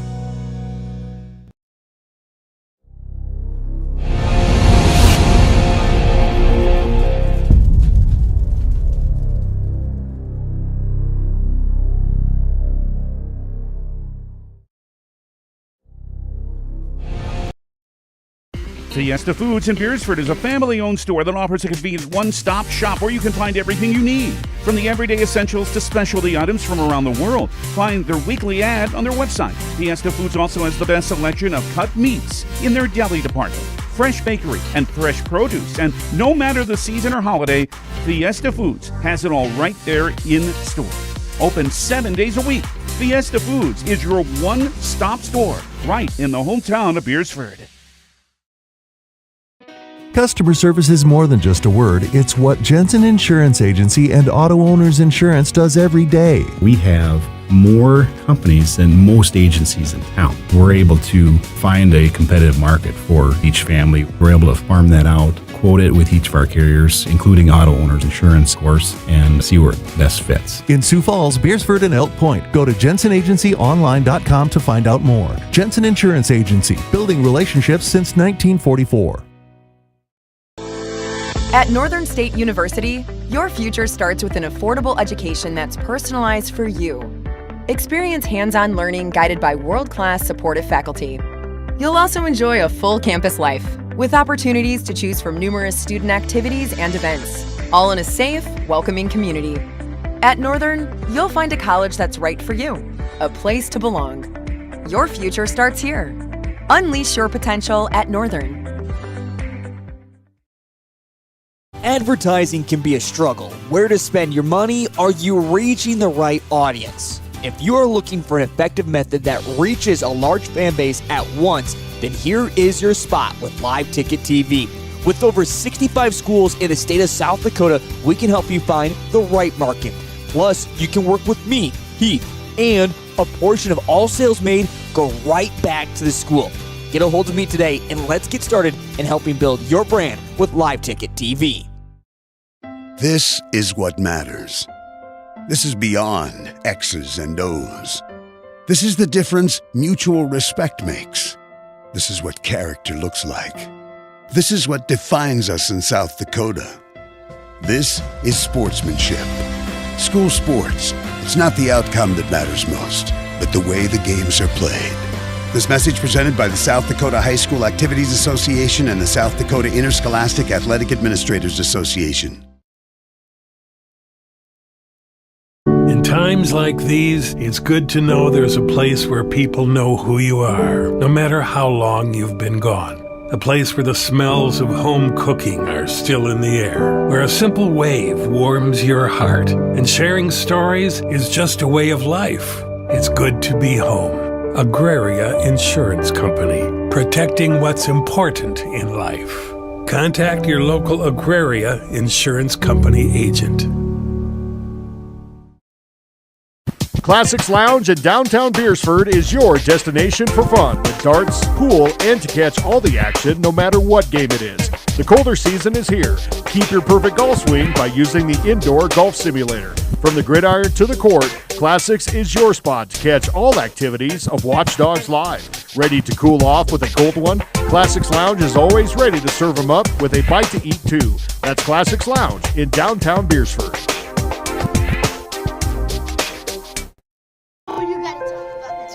The innocence of youth. Is there anything any better? But soon they'll be in high school and facing all the same challenges you faced. How to make friends, how to fit in, how to be cool.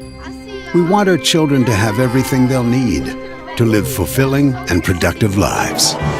Make sure the kids in your family are among the more than 57,000 participants here in South Dakota who take part in high school sports or activities. The Bridges at Beresford is the best 9-hole course in the area. You know that.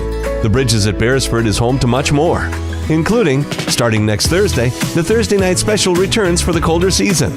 Food specials from 5 to 9. There's also the Friday happy hour for appetizers and money off adult beverages. Need room for a holiday party? There's plenty at Bridges of Beresford. Call today or find out the full details at beresfordbridges.com. At Northern State University, your future starts with an affordable education that's personalized for you. Experience hands-on learning guided by world-class supportive faculty. You'll also enjoy a full campus life with opportunities to choose from numerous student activities and events, all in a safe, welcoming community. At Northern, you'll find a college that's right for you, a place to belong. Your future starts here. Unleash your potential at Northern. We all want to be happy, but sometimes that doesn't feel possible.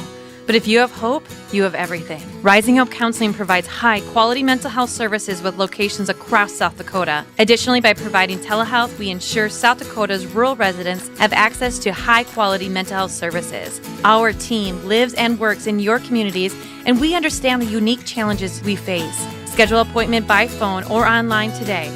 Rising Hope Counseling, offering hope, healing, and change. In times like these, it's good to know there's a place where people know who you are, no matter how long you've been gone. A place where the smells of home cooking are still in the air, where a simple wave warms your heart, and sharing stories is just a way of life. It's good to be home. Agraria Insurance Company, protecting what's important in life. Contact your local Agraria Insurance Company agent. Ace is the place with the helpful hardware, folks. Ace is the only hardware retailer that carries Benjamin Moore paint at over 3,800 stores. With Benjamin Moore's premium quality, you can be confident you're getting the best. You can buy in store or order what you need online for curbside pickup or delivery. When you want the best, Benjamin Moore paint from Ace at participating stores. Find Benjamin Moore paint and other great products at your locally owned Olson's Ace Hardware in Beersford.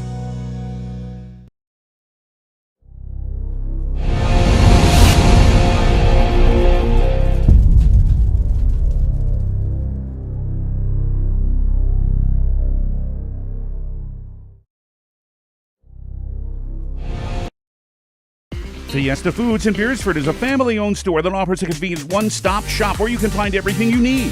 From the everyday essentials to specialty items from around the world. Find their weekly ad on their website. Fiesta Foods also has the best selection of cut meats in their deli department, fresh bakery, and fresh produce. And no matter the season or holiday, Fiesta Foods has it all right there in store. Open 7 days a week. Fiesta Foods is your one-stop store right in the hometown of Beersford. Customer service is more than just a word. It's what Jensen Insurance Agency and Auto Owners Insurance does every day. We have more companies than most agencies in town. We're able to find a competitive market for each family. We're able to farm that out, quote it with each of our carriers, including Auto Owners Insurance, of course, and see where it best fits. In Sioux Falls, Beersford, and Elk Point, go to jensenagencyonline.com to find out more. Jensen Insurance Agency, building relationships since 1944. At Northern State University, your future starts with an affordable education that's personalized for you. Experience hands-on learning guided by world-class supportive faculty.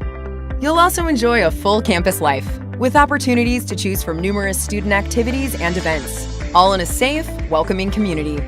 At Northern, you'll find a college that's right for you, a place to belong. Your future starts here. Unleash your potential at Northern.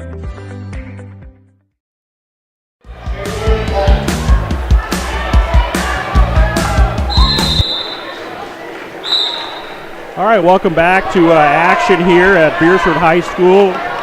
Final duel of the night here will be the Beersford Alcester Hudson Rams taking on the Yankton Bucks and Gazelles. So on the blue mat, we do have a little bit of Yankton and Watertown girls and JV action wrapping up.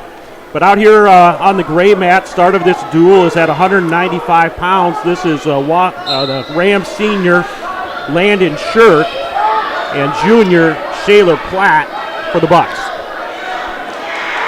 Nice body lock there for Landon. Kind of looked like he was going for the throw there and just couldn't get the position on it, so just went ahead and went and got the takedown. Nice roll through tilt there. Kind of far down on that wrist.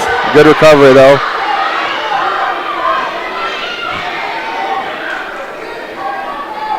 Shirk, state qualifier for the Rams, returning one of three, I think, seniors on the squad this year. So again, one of those guys on the football field and now on the wrestling mat we'll see a lot of leadership out of for head coach Chestnut.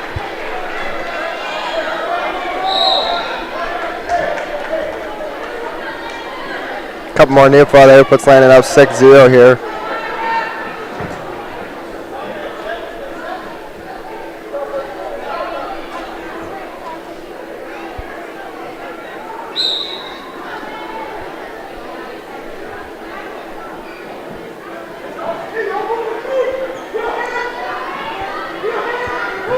Looking for a big lift here and just couldn't get his hips to the side there to try to get that big lift in return, but just went ahead and cut it and avoid a stalling call there. Yeah, nice job by Platt also to kind of get to peel those hands off a little bit as he was trying to lift him and just kind of force him to have to let him go.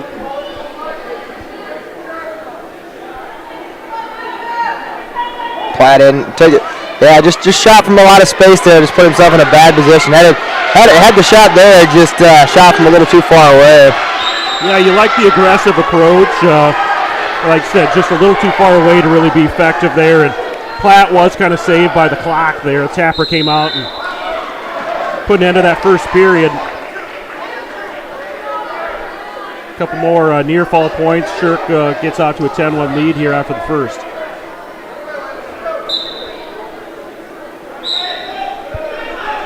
Up right away.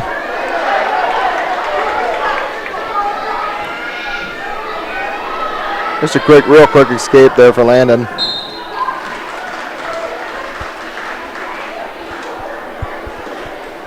He's really just kind of been the aggressor here. Platt took that shot from space there at the end of the period there, but Shirk's just been the aggressor for sure in this one.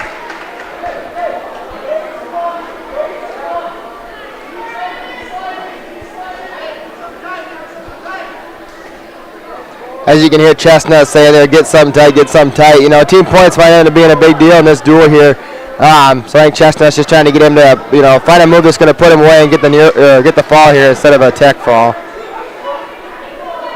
Yeah, I know this was, last year's opportunity that we picked up a dual win early in the season against a little bit bigger school, and I know that was important as Coach talked about the end of the season awards night and some of those things setting the stage early, and maybe that's what he's looking for here as well, I suppose.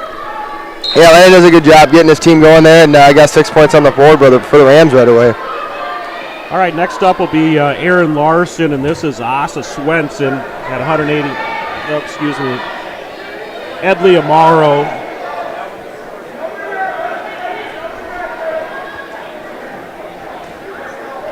Yeah, excuse me. Aaron Larson will be Edley Amaro.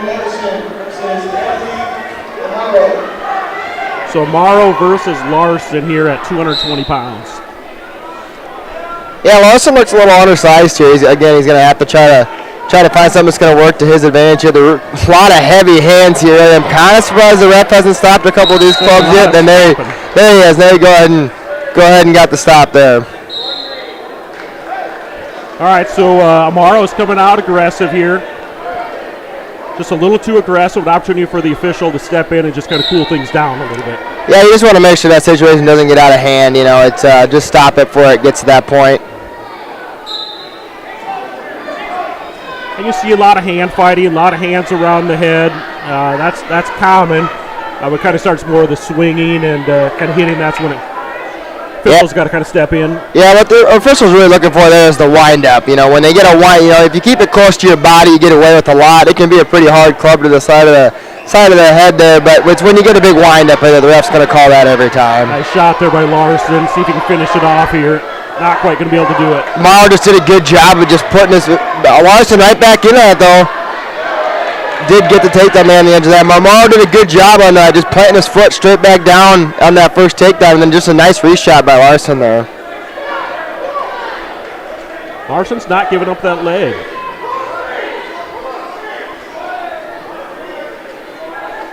Down around the ankle now, though.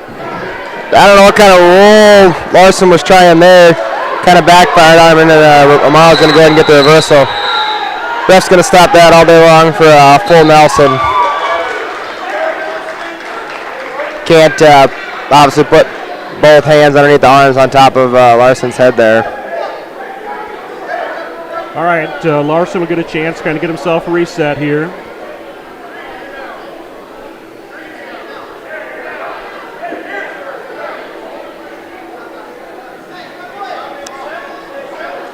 I believe the score should be 5-2, with that being Larson's second penalty point of the match so far.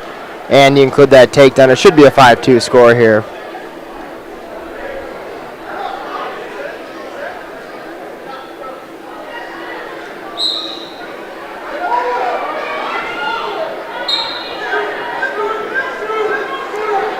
Lars get a nice scoop kind of out of there. Got a hold of that leg and back on his feet. Yeah, did a nice switch there. As you heard the coaching staff saying, scoot, scoot, scoot. He did a nice job of finding the corner there.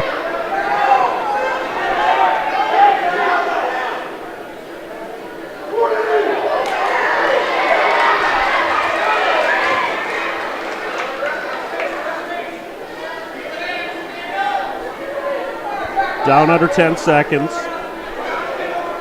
Looks like Larson's just pumped content to kind of sit on the edge of the mat here and let this clock run out and get into the next period.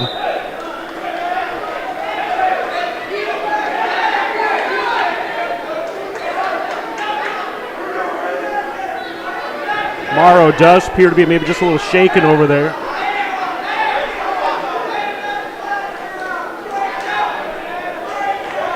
Yeah, again, clock says 6-2. I think I got the score at 7-2 in my head, but I guess I could be wrong too. Yeah, no, I think you're right there.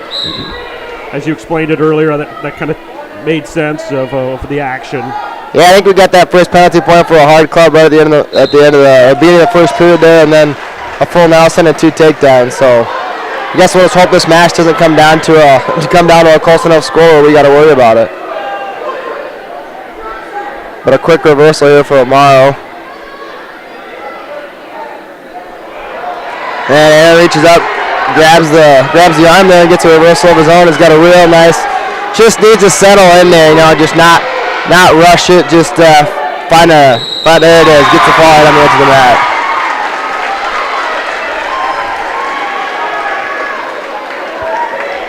All right, good victory there for Aaron Larson. Again, senior season, opportunity to kind of get things really rolling for him. Did miss that duel in Howard on Tuesday night, so good start for him. Yeah, you missed the season opener there, and then had that tough match against the Arrows there that we saw earlier. So it's good for Aaron to get that win out of the way. Yeah, so bringing up another senior here for the Watchdogs, kind of our leadership at this point on the mat anyways, is these guys at a little bit heavier weight. And Alex Jensen on the weigh sheet here, 243 pounds, and he'll be taking on Derek Beal in this heavyweight matchup.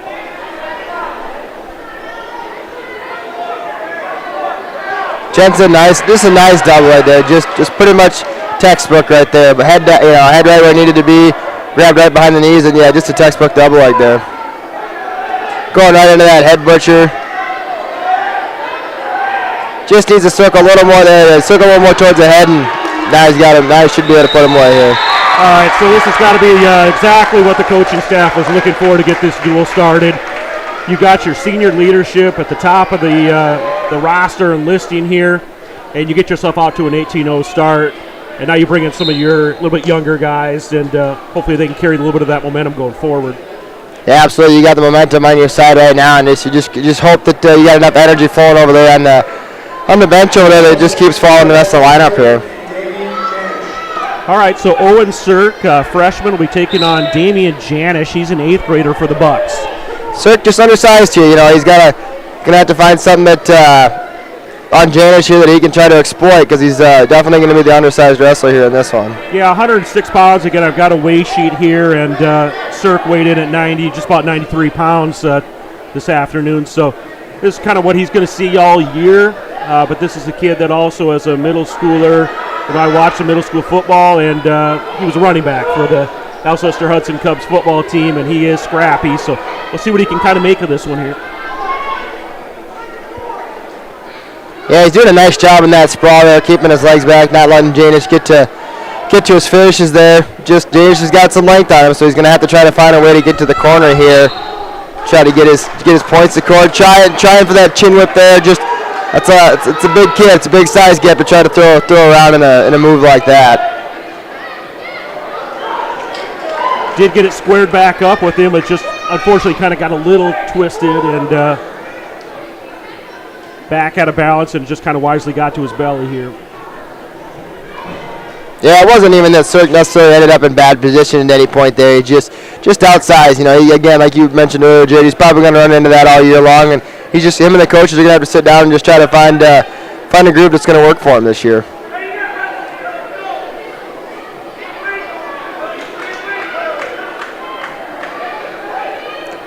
Ref's got to watch that on there. Oh, it's just a tight cement mixer there from Janish. Cirque does a good job of just holding tight. That's a tough position to be in. That's you're starting to, it's tight. You're running out of air. He's going to do a really good job of trying to hit a Kelly dump, and he's going to get it for the reversal there.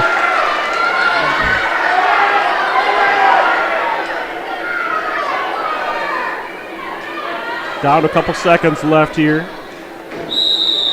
All right, so nice job by Cirque, kind of getting himself back into this thing here.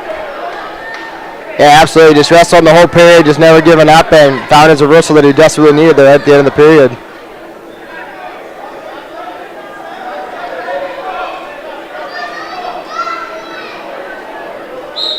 So I am kind of trying to go for that front head butcher there at the end of the first period to kind of see if he tries to get back to that or tries to find something else here.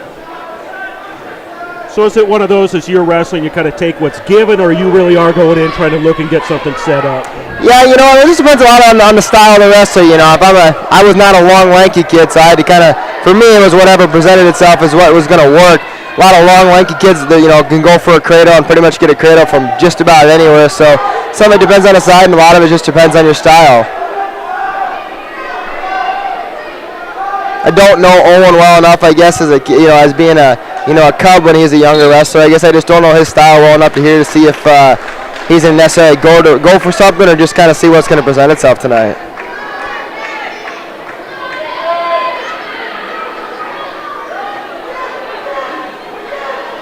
Just putting on a real nice ride here, though. Doing a good job of staying behind the arms and not necessarily going for a big turn or anything, but just doing a good job of not giving up escape and just creating a lot of action here. James is doing a nice job on the bottom, though. He's not just sitting there. He's got his head on the mat now, but he's been doing a pretty good job this whole period of just moving and just trying to see if he can create some offense of his own. All right, so we're partway through this second period. We're tied up at 2-2 here. Cirque and Janish.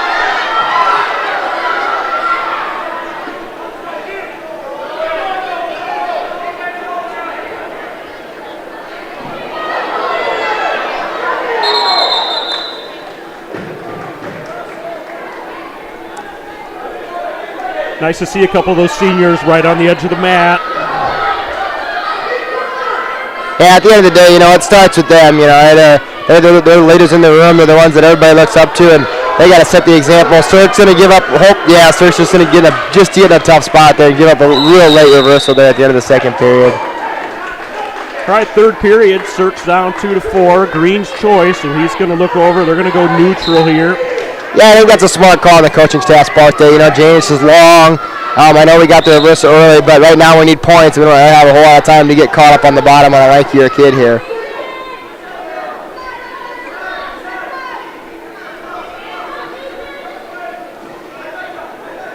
Kind of talked about Cirque wrestling smart, kind of, again, taking what's given there, staying in good position, and obviously those that have been around wrestling know the Cirque name, over from Alcester Hudson. Been around it his whole life, obviously. Yeah, that's what he needed right there. It was just needed Janice to just get out of position just long enough, and there you see there again, just needed to do a little harder cut there. Coach is wanting to let him go back on our feet and try to get another takedown and get a little bit bigger lead here, so in case we have a late reversal happen again. Just didn't get quite hard enough cut to get enough space, and Janice drove right back in on his ankle there. All right, official kind of wisely saying, hey, we're going nowhere here. Kind of calls a stalemate. Let's get... Yeah, and then the coaching staff's going to go ahead and tell Owen that just put in neutral and go get another one. Right off the whistle. That's just good timing there. It's good mat awareness, just knowing that you need to go get it right away, and that was just very nicely executed by Cirque there. Janish not giving up here, though. He's going to give Cirque here a match, I think, all the way to the end. Talk a little bit kind of going to the end. I mean, you kind of think, well, it's only 2 minutes, then another 2 minutes, and then another 2 minutes, but it's got to be exhausting to kind of go full 3 periods. Yeah, but it gets to be a long time out there. It don't seem like that long. 6 minutes doesn't seem like that long until you're the guy out there in the middle of the mat trying to do it, and that it really wears on a guy.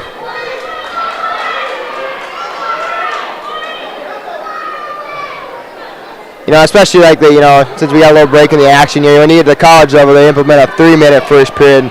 When you're used to 2 minutes in high school, that extra, almost time and a half there in college, it's a real big adjustment going to the next level there. It's like Owen's going to hopefully be able to ride him out here and get the 6-5 victory here. Yeah, Tapper's out. He's going to take care of this one, and nice job by Owen Sirk, picking up a huge varsity W here in this duel. So just a lot of grit from him there to just, believe in his coaches. It's tough as a wrestler they're in that position when they say let him up, and he did just a good job of believing in his coaches and going out and getting it done. Okay, I don't know that the Bucks had a 13-pounder. They don't. I'm just looking at the weigh sheet. They don't. So Evan Dressen will pick up a forfeit here. Stretch this lead out in the duel, 27-0. We'll go to 120. Now we're going to see Dexton Miller, and I believe this could be Devin Koch.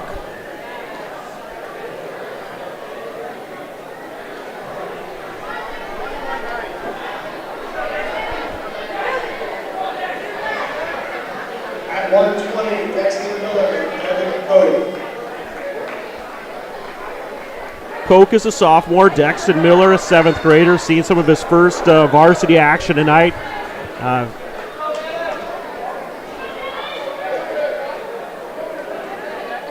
I think we're getting the clock reset here, possibly. This should be 27. They'll get the team scores, what they're editing here.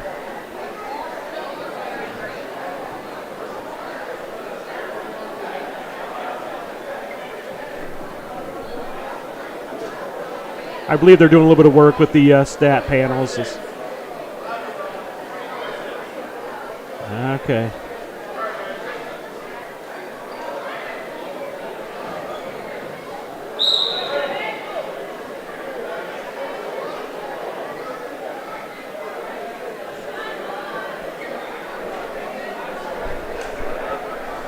All right, Miller, Koch, 120 pounds.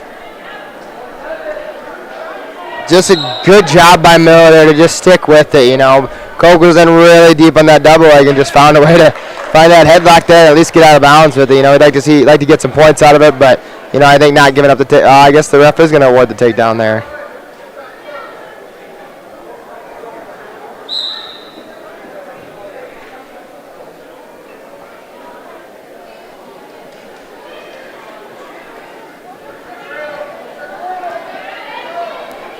See, Koch's got that ankle locked on top. Miller's got to try to do his best to, we used to say mule kick out. You try to kick hard and try to get that ankle free. That way you can get your feet back under you and try to get your knees and base back up and try to find an escape here.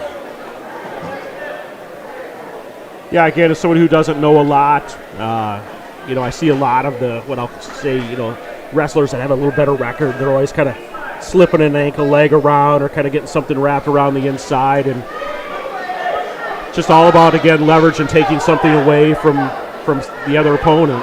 Yeah, absolutely there. If Koch can keep that, and obviously Miller was able to get his ankle free then and get that escape, but that's why it's so critical. If you can keep an ankle locked like that, you're just taking away, one thing your opponent can use to post up on or use his power and leverage. Okay, Miller gets in on that leg. Ref must have called a stalemate there. Koch has put a lot of pressure on the top of the head. Koch shooting for that double leg again. Seems to kind of be his go-to so far here. Miller wisely just bails out of that there and go back to trying to base up here. Like to see him let go of that arm there and just kind of try to get to our belly here and just kind of start over a little bit. I don't think there's a whole lot for us to work up with that arm.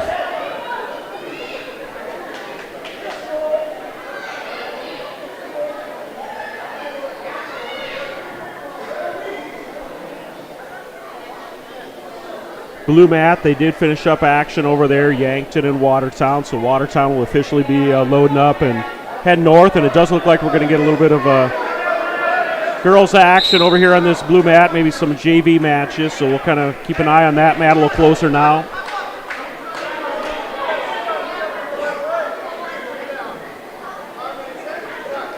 Yeah, we see the Bucks coaching staff pretty upset over here. It did look like the ref did take 2 swipes and then decided not to award it an earphone. I saw that that's what the Bucks coach were wanting a little bit of a discussion on that, and the ref just kind of shut it down pretty quick. Okay, that wraps up the second period. So, wraps up the first period, excuse me. Yeah, Chestnut's going to go ahead and have him put Miller back on his feet here. Koch deferred to the third period here. Miller going to go neutral. It's a good job of Wisely backing out there.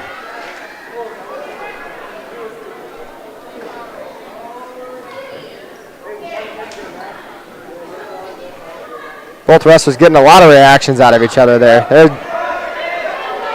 Miller's in a nice, he can finish this one. Nice high single there. Just needs to get to the. I'd like to see him just circle to the corner here. Just takes a lot of strength to try to pull that leg in there in that position. Doing a nice job of holding on here. I see Koch did hook the ankle now.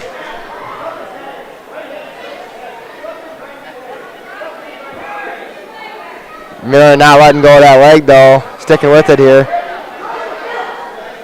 Nothing else would be a great time to get a stalemate here from the ref. Try to put us back on our feet and give us a chance to do something here.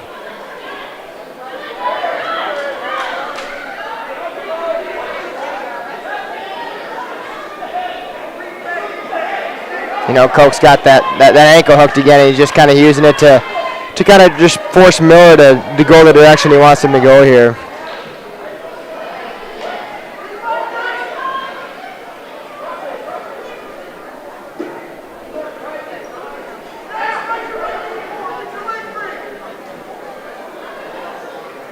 Koch up 8-1 right now.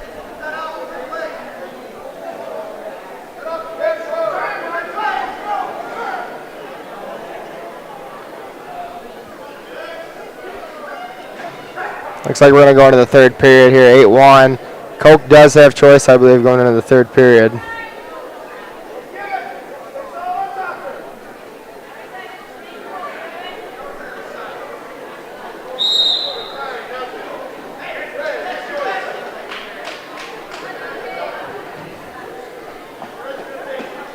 What are your kind of thoughts here? We're kind of looking earlier, you know, Rams coaches kind of thought Miller going neutral is an opportunity, and you know, what's the Yankton coaching staff thinking here is they're looking to do the same thing. Yeah, you know, I think team points are going to be pretty crucial coming down down towards the end of the duel here. I think obviously they've seen good things from Koch on his feet right now, so I think you put him back there, see if you can get another 2 points. That puts you at least a major, you know, which changes that from 3 to 4 points for the dual score. Great opportunity for Miller to, you know, you wanted to be neutral there last time. Get your choice here to go neutral again. Be really fun to see him try to go get something here. Kind of like the aggressiveness there to Miller. Just gets swung, gets the arm, gets swung over, pops right back on his feet and takes a shot. Yeah, obviously not phased at all by the score. Still trying to go out there and be the aggressor and see if he can make something happen.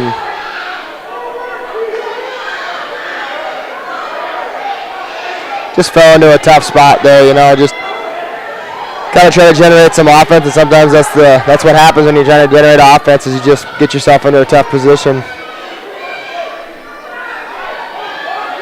Doing a good job, though, of not giving up on this position. He knows the team score is going to be crucial here, and trying to do his best here to not give up 6 points for the team.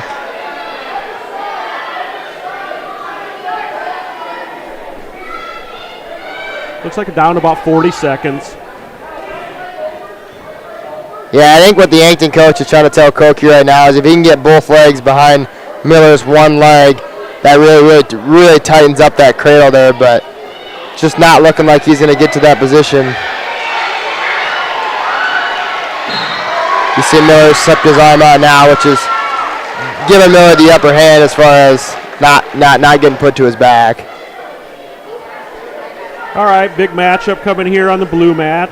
Again, got a little more interest than others in this one, but Reese Olson will be taking on Nevaeh Leonard, and I kind of referenced her earlier, state champ 2 years ago, runner-up last year at the state tournament at 126 pounds.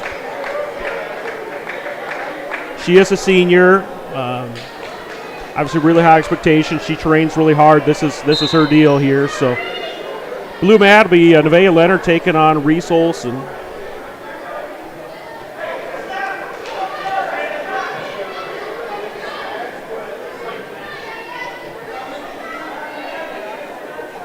On the gray mat, that is Cannon Clentz.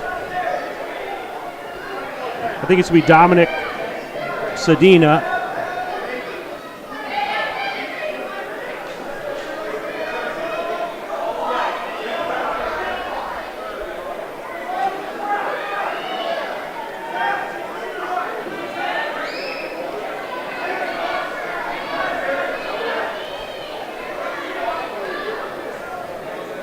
Olson did wrestle Leonard last year, saw her at a peer tournament. Outmatched, just strength as a 7th grader versus a junior. Kind of went the distance with her, but ultimately last year Leonard a little too much. So far, just a lot of posturing. Yeah, Reese is doing a good job though, standing her ground, hand fighting with her. Hopefully we can get out of this high single leg here. Leonard with the takedown. Clentz has got his opponent, Sedina, in pretty good position. Yeah, Clentz is going to go ahead and get the fall over there on the gray mat. Just got right after, got the takedown, and went and locked up his cradle right away. Okay, next up it's going to be Brady Oshheim at 132 pounds. I believe we're going to see Brett Snoozy possibly.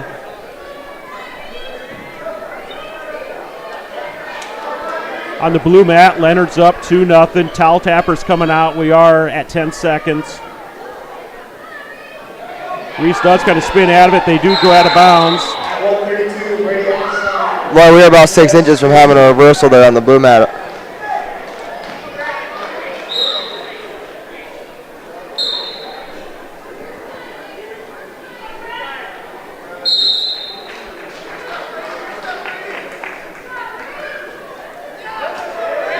Leonard's going to defer. No, she's got to choose.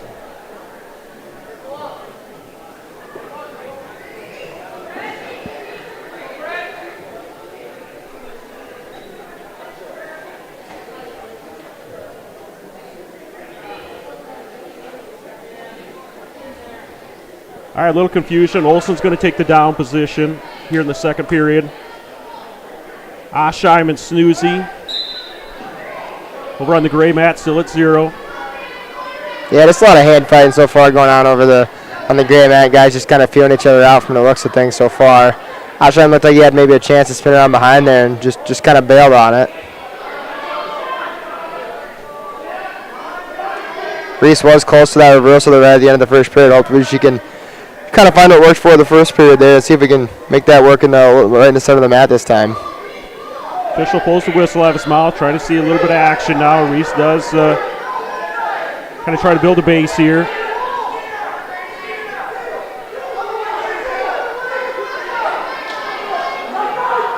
Oshheim looked like he was going to go for a front headlock there. Snoozy in on a single leg now. Snoozy's got the leg up in the air. Oshheim bouncing around a little bit here.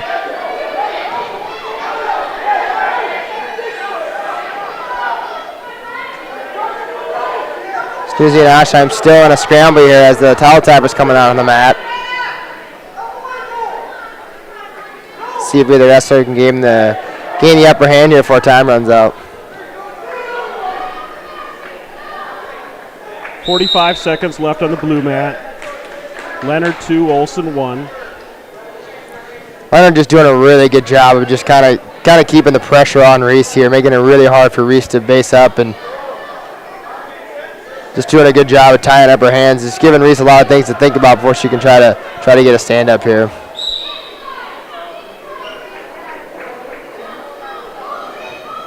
Snoozy did take bottom over here on the gray mat. Oshheim puts a leg in right away.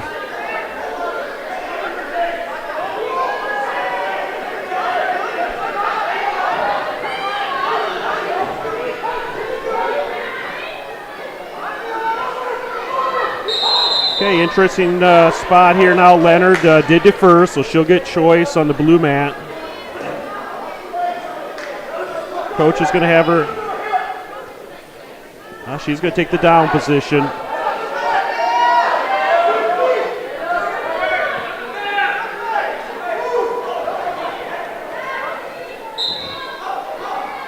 Yankton coach is looking for a classman call, and Asham over here are not going to get it.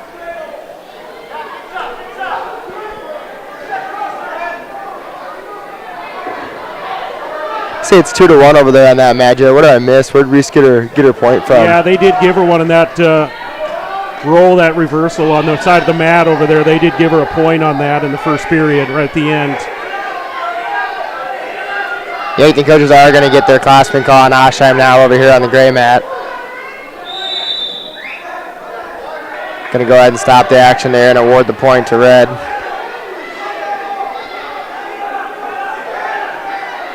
Leonard's got Reese a little out of position, a little high here. Yeah, Reese is high, trying to make something work here.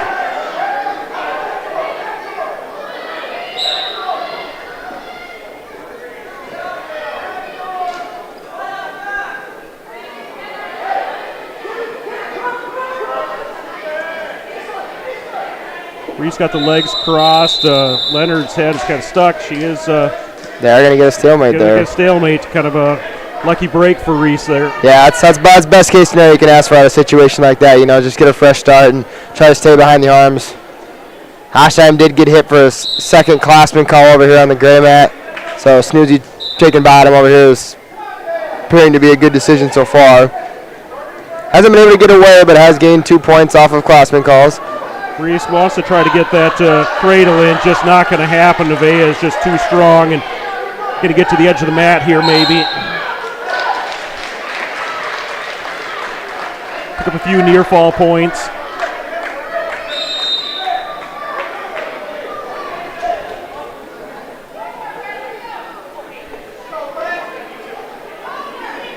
Ashheim's going to take bottom over here on the gray mat.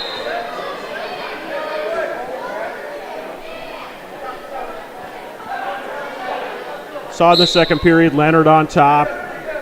Just has pretty firm control, so it'll take something like we saw at the end of the first period, just something that kind of slips and gets away, maybe a chance to get something going here for Reese. But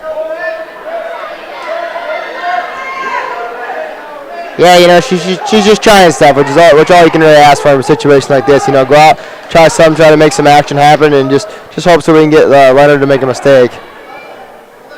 Okay, towel tapper's out. It's 1 minute and 7 seconds left, not 7 seconds. Did they start the clock too early? Well, anyways, they might add 3 minutes on it.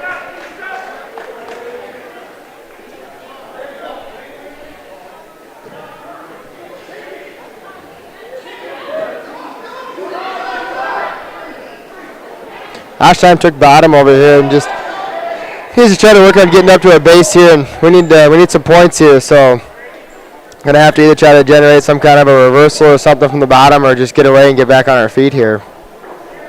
Dual score over on the gray mat. It is Beersford, Alcester, Hudson Rams 30. Yankton Bucks are 10. Started this thing at, where did we get started at?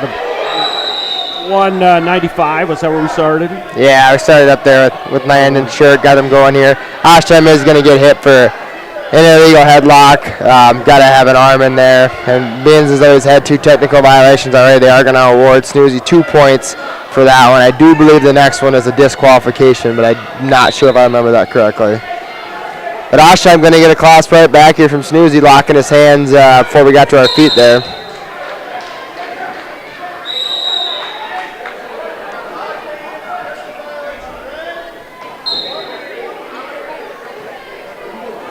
All right, that takes the score on the gray mat 1-4.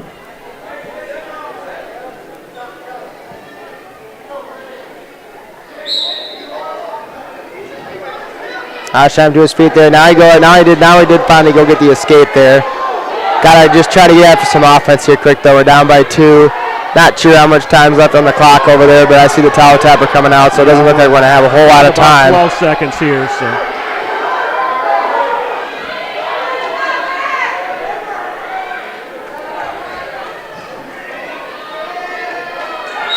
All right, so Snoozy will pick up the 4-2 victory there at 132 pounds.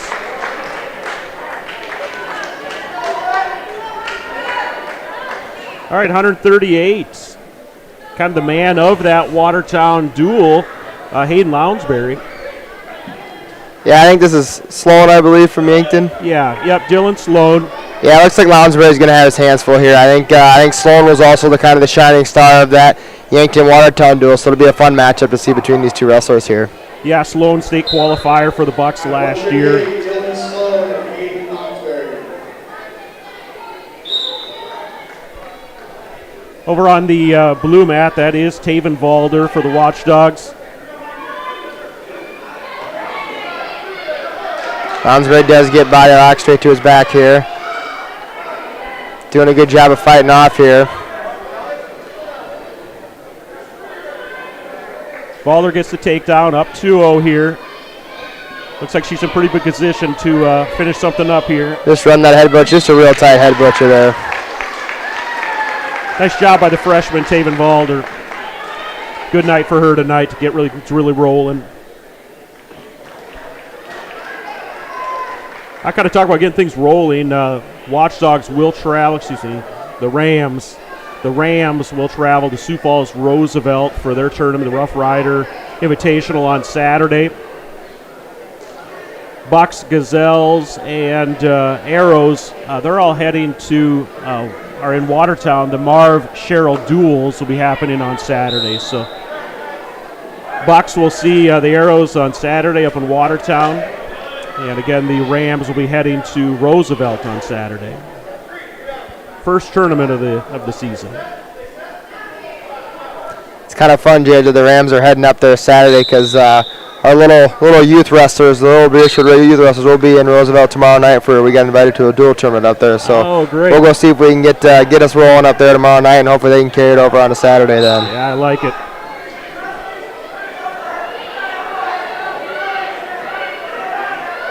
Sloan's just looking to be too much for Lounsbury so far. Just a little bit of a size mismatch here. Lounsbury really trying hard to keep moving, but just looks like he's just getting outsized so far here in this one.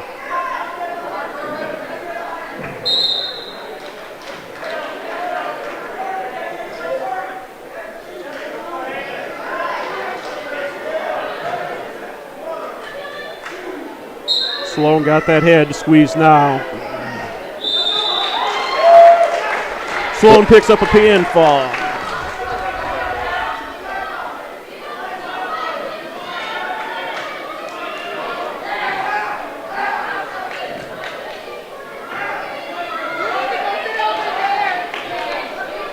Caden Shirk coming out for the Rams. We believe it's going to be Chase Platt for the Bucks.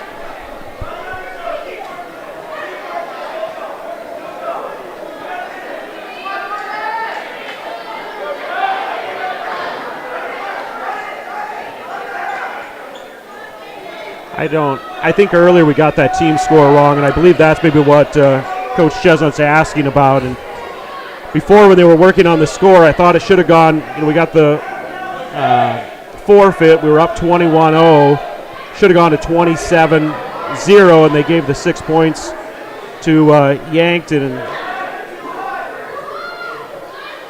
Yeah, I think as the score gets closer to here, it's maybe more important now that we get that figured out here before we go forward with this duel here. Yeah, I thought earlier when they were doing that, the official kind of kept checking over the clock.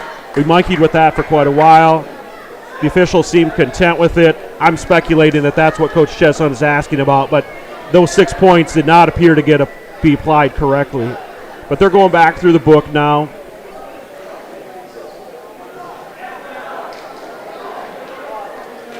I did have Caden last year, got to watch him kind of just for his last year at the youth club, got to coach him, and so it's kind of fun to be able to see him step in the lineup right away as a young kid here. It's really pretty exciting to kind of see. I mean, I think we, depending on the night, maybe got one open and we're sliding a few guys in. Expect them to kind of fill pretty big shoes as 7th and 8th graders. But that's kind of the name of the game is when your number's called, get in there and make the most of it. So Yeah, absolutely. Especially as a young middle school kid, you got to take all the advantage of all the opportunities you can get. Especially, what more can you ask for in front of the home crowd tonight? At just pretty much just a spotlight moment for some of these kids.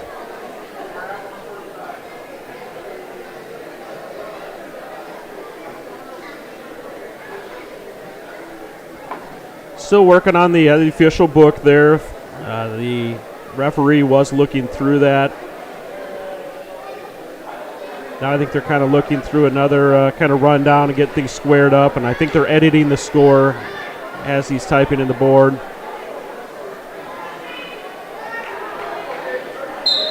Yeah, they took those 6 points off, so now it's Yankton 13. And they put 3 onto the Beersford score, so I'm not 100% sure, but the coaches seem to be content with it. They've gone to the book, so it's now Beersford, Alcester Hudson Rams 33. Yankton Bucks 13, so 20-point difference right now. A lot of action here early between these two.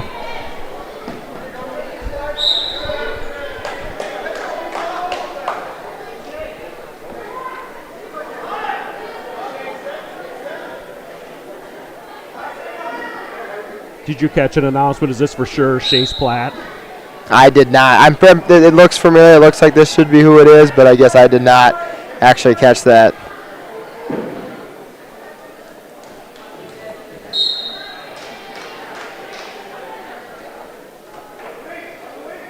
Caden too, he's in for a big adjustment from last year. Last year was a 6th grader in youth wrestling. He was like one of the biggest 6th graders, in his bracket, almost every tournament we went to. So it's going to just be a tough adjustment here pulling into the high school lineup, just because a lot of these older kids are just going to have, be the same size as him, and I think it's going to be a big adjustment for him. Yeah. All right, so Platt picks up the fall. And we'll go to 152 pounds. I don't know. Coach is kind of looking. I think he's, we're going to put Robert Watkins in there. He may be one that we kind of move around this year, possibly. No, actually, he's going to come out at 60. As I say, I looked at the weigh sheet. I'm like, I think he's a little heavy yet. But so Rams will give up a forfeit here at 152. Watkins got on the scale today at 156, so he's going to be wrestling 60. I believe Yankton is, they got a couple 60s on the roster. Let's see who they put out there.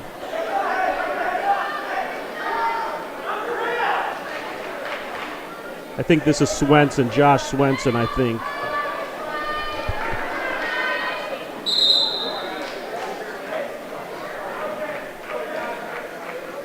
This is going to be a pretty crucial last few matches here, as we're 3 matches away from ending this duel here, and the team score has tightened up here a little bit. Just an 8-point lead now, so the Rams are going to have their hands full to try to put out the Bucks here. Yeah, it is Josh Swenson. He's a sophomore. Robert Watkins, a junior.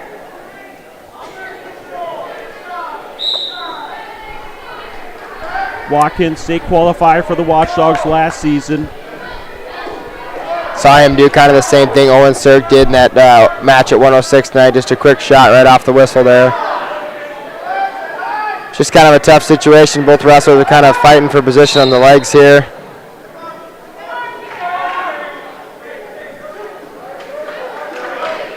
They're going to do a 2-and-2 exchange there. Kind of an interesting call on the ref's part, I think. But I guess it works out the best for the Rams here and for Watkins.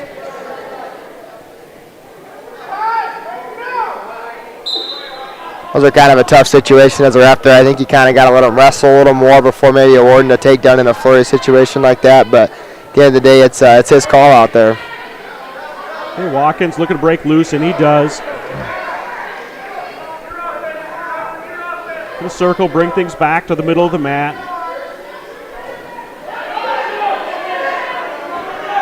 Yeah, just kind of got a little sloppy there. Just, I don't know if he wanted to commit or didn't want to commit to that takedown, but kind of left his head hanging there and just got taken advantage of there.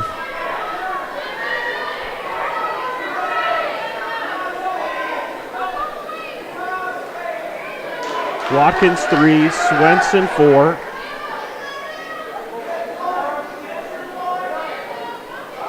Watkins trying to do a good job to get his hands here. There's the full Nelson.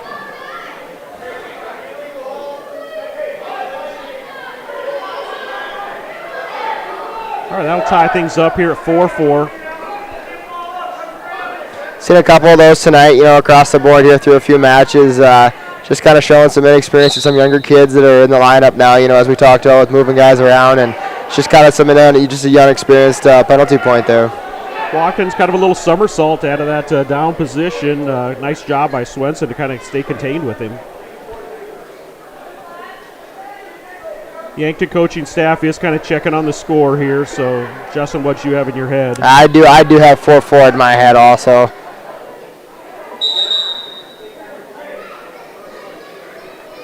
I have a takedown for Watkins with an immediate reversal from Swenson, and then an escape for Watkins.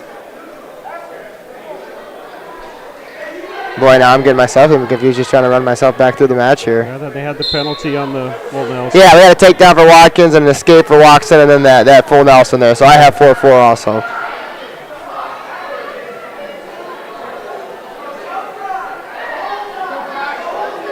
Okay, official does explain it to the coach, head coach going to talk to an assistant, and they're kind of talking through that and getting that first quick takedown, quick reversal happened pretty quick.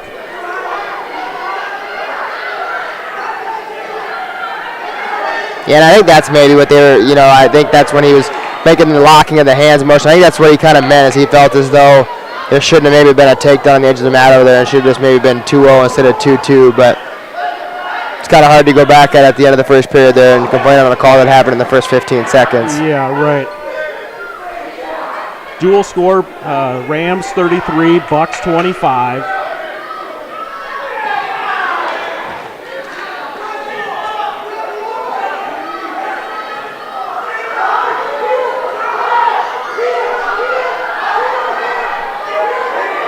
Watkins looking to try to walk that cradle together there. It's almost got it. Real close to locking his hands. This would be huge for the Rams if he can lock this up, and like to see him settle back in. There he is. He's flat. Nice job by Watkins. That's huge for the team race. Yeah, that is huge as we kind of come down to the last couple matches and take a spread that was 8 and make it 14. I believe that locks the duels in for the Ram here, Jared. I think that even if they were to pin out here, I think the Bucks come up a couple points short.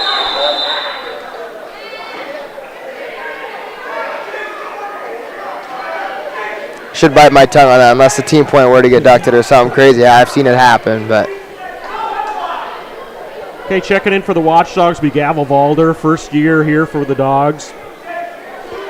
Looks like he's going to go ahead and get a forfeit too. For the Rams, I should say. It's unfortunate, or fortunate, when I call a lot of activities, basketball, football, and I just get Watchdogs and Dogs in my head, so this is going to take a little adjusting. But Valder, a nice addition to the squad. Doesn't have a wrestling experience or background that he brings with him, but he was out there on Tuesday night battling, kind of figuring it out, and athletic, so I hope we can have a little time with him and see through the year how things develop. So this will be Colton Steen for the Rams at 107 pounds. Excuse me, at 82. So Asa Swenson and Colton Steen. This will be a 182-pound matchup. This will be our last match tonight. I think if you're the Rams coaches here, you're really hoping to get a good win here to seal up the duel and just kind of keep everything riding high going into Saturday now. Yeah, Steen, wrestled 170 on the last duel.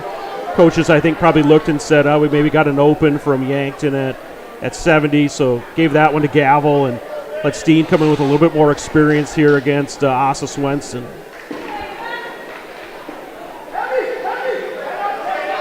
Swenson with the early takedown there, and Steen got a quick escape though, and Steen in on a shot of his own here. Just one of those shots where you got to get to the corner fast. It takes a lot of strength to try to just pull that leg in there, and yeah, Swenson took advantage of it there.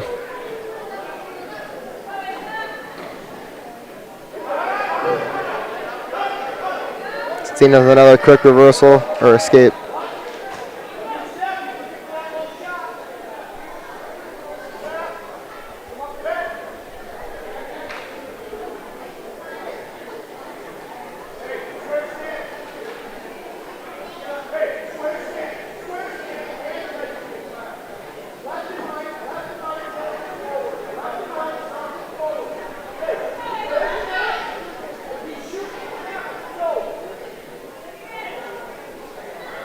lot of moving from space here. Nobody really seeming to want to take a shot here. As I said, as Steen shoots in that same exact situation he was just in on his last shot. Just either got to kind of circle to the corner here or try to hope for a steal and hope he can hold on as long as he can.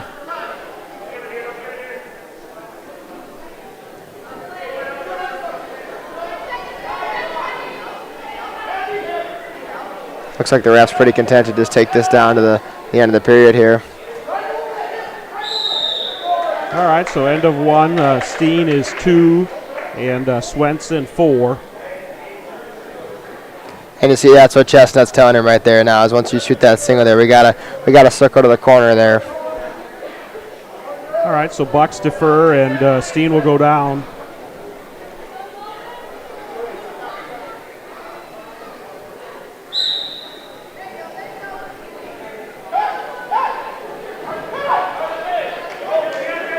Nice job by Steen getting on his feet, kind of getting set, and then just peeling those fingers apart. Yeah, he's done a great job so far from the bottom of just getting out right away and good hand control the whole way and getting his hips free. All right, we're going to get another matchup over on the blue mat here.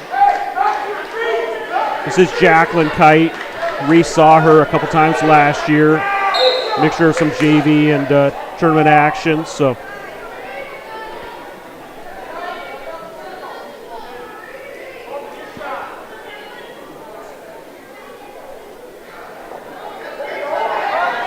Swenson in a shot of his own now. Steen doing a good job of getting his legs free though. Hits that nice little knockdown there with the front head butcher there to go ahead and get a takedown of his own.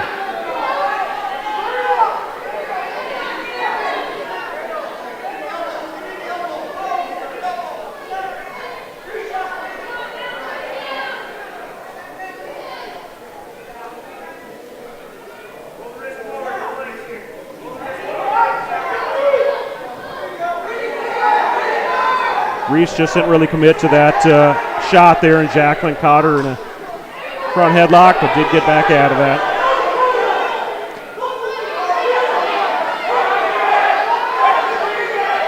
Yeah, Reese doing a good job, you know, kind of holding her own in the center there.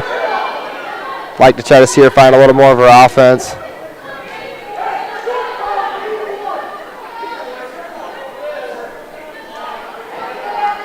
Steen looking to lock a cradle up over here on the gray mat. Looks like he's going to run out of time. Got a 1-point lead, now going to go into this third. Swenson did defer, so he'll get choice here. Yeah, looks like his coaches are going to actually put him on his feet here. He's doing a good job pushing the pace over there.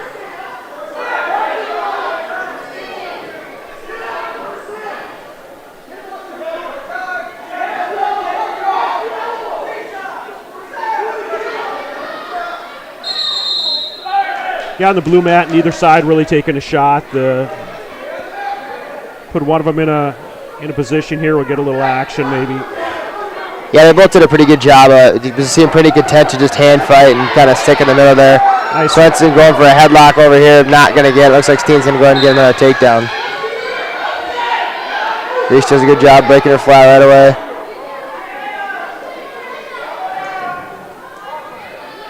She found that chicken wing there. Like to see her reset here and just bury it a little deeper here. Take a big step over here over her head.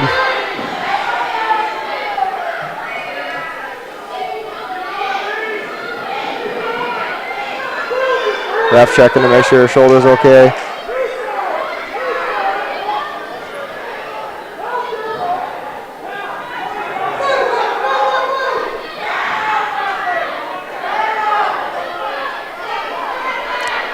Looks like Reese just gonna switch to that half there and put her over with that.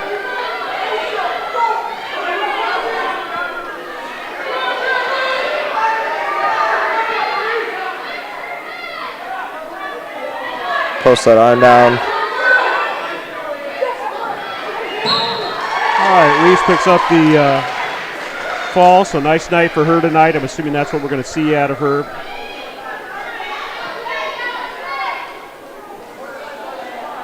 Third period, Tapper's out. Steen's got a decent little lead here, so nice way to wrap up the boys' duel as well.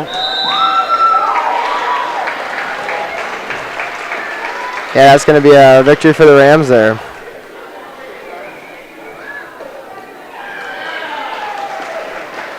All right, might be a connection between those two. Family or friends or what they are, but nice little hug afterwards. All right, that's Rams. Just said 51. Is that 48-25? Is that our final dual score here? I think so. I guess I'm not sure if they counted that last one in or not. All right, that's going to wrap it up here, Justin. I really do appreciate you making the time for us and joining the broadcast. I did go grab a coat. It got a little cold up here between dual breaks, and a couple of the Watertown fans grabbed me over there, and they said, hey, we got family back home, and Watertown texting us, and hey, your live stream is great tonight. And big part of that, I appreciate you doing that. Renee James producing the show tonight, hanging with us up here freezing to death, so appreciate Renee joining us. But thanks for coming in. Yeah, absolutely. Thank you. I had a great time. Yeah, we'll see you around.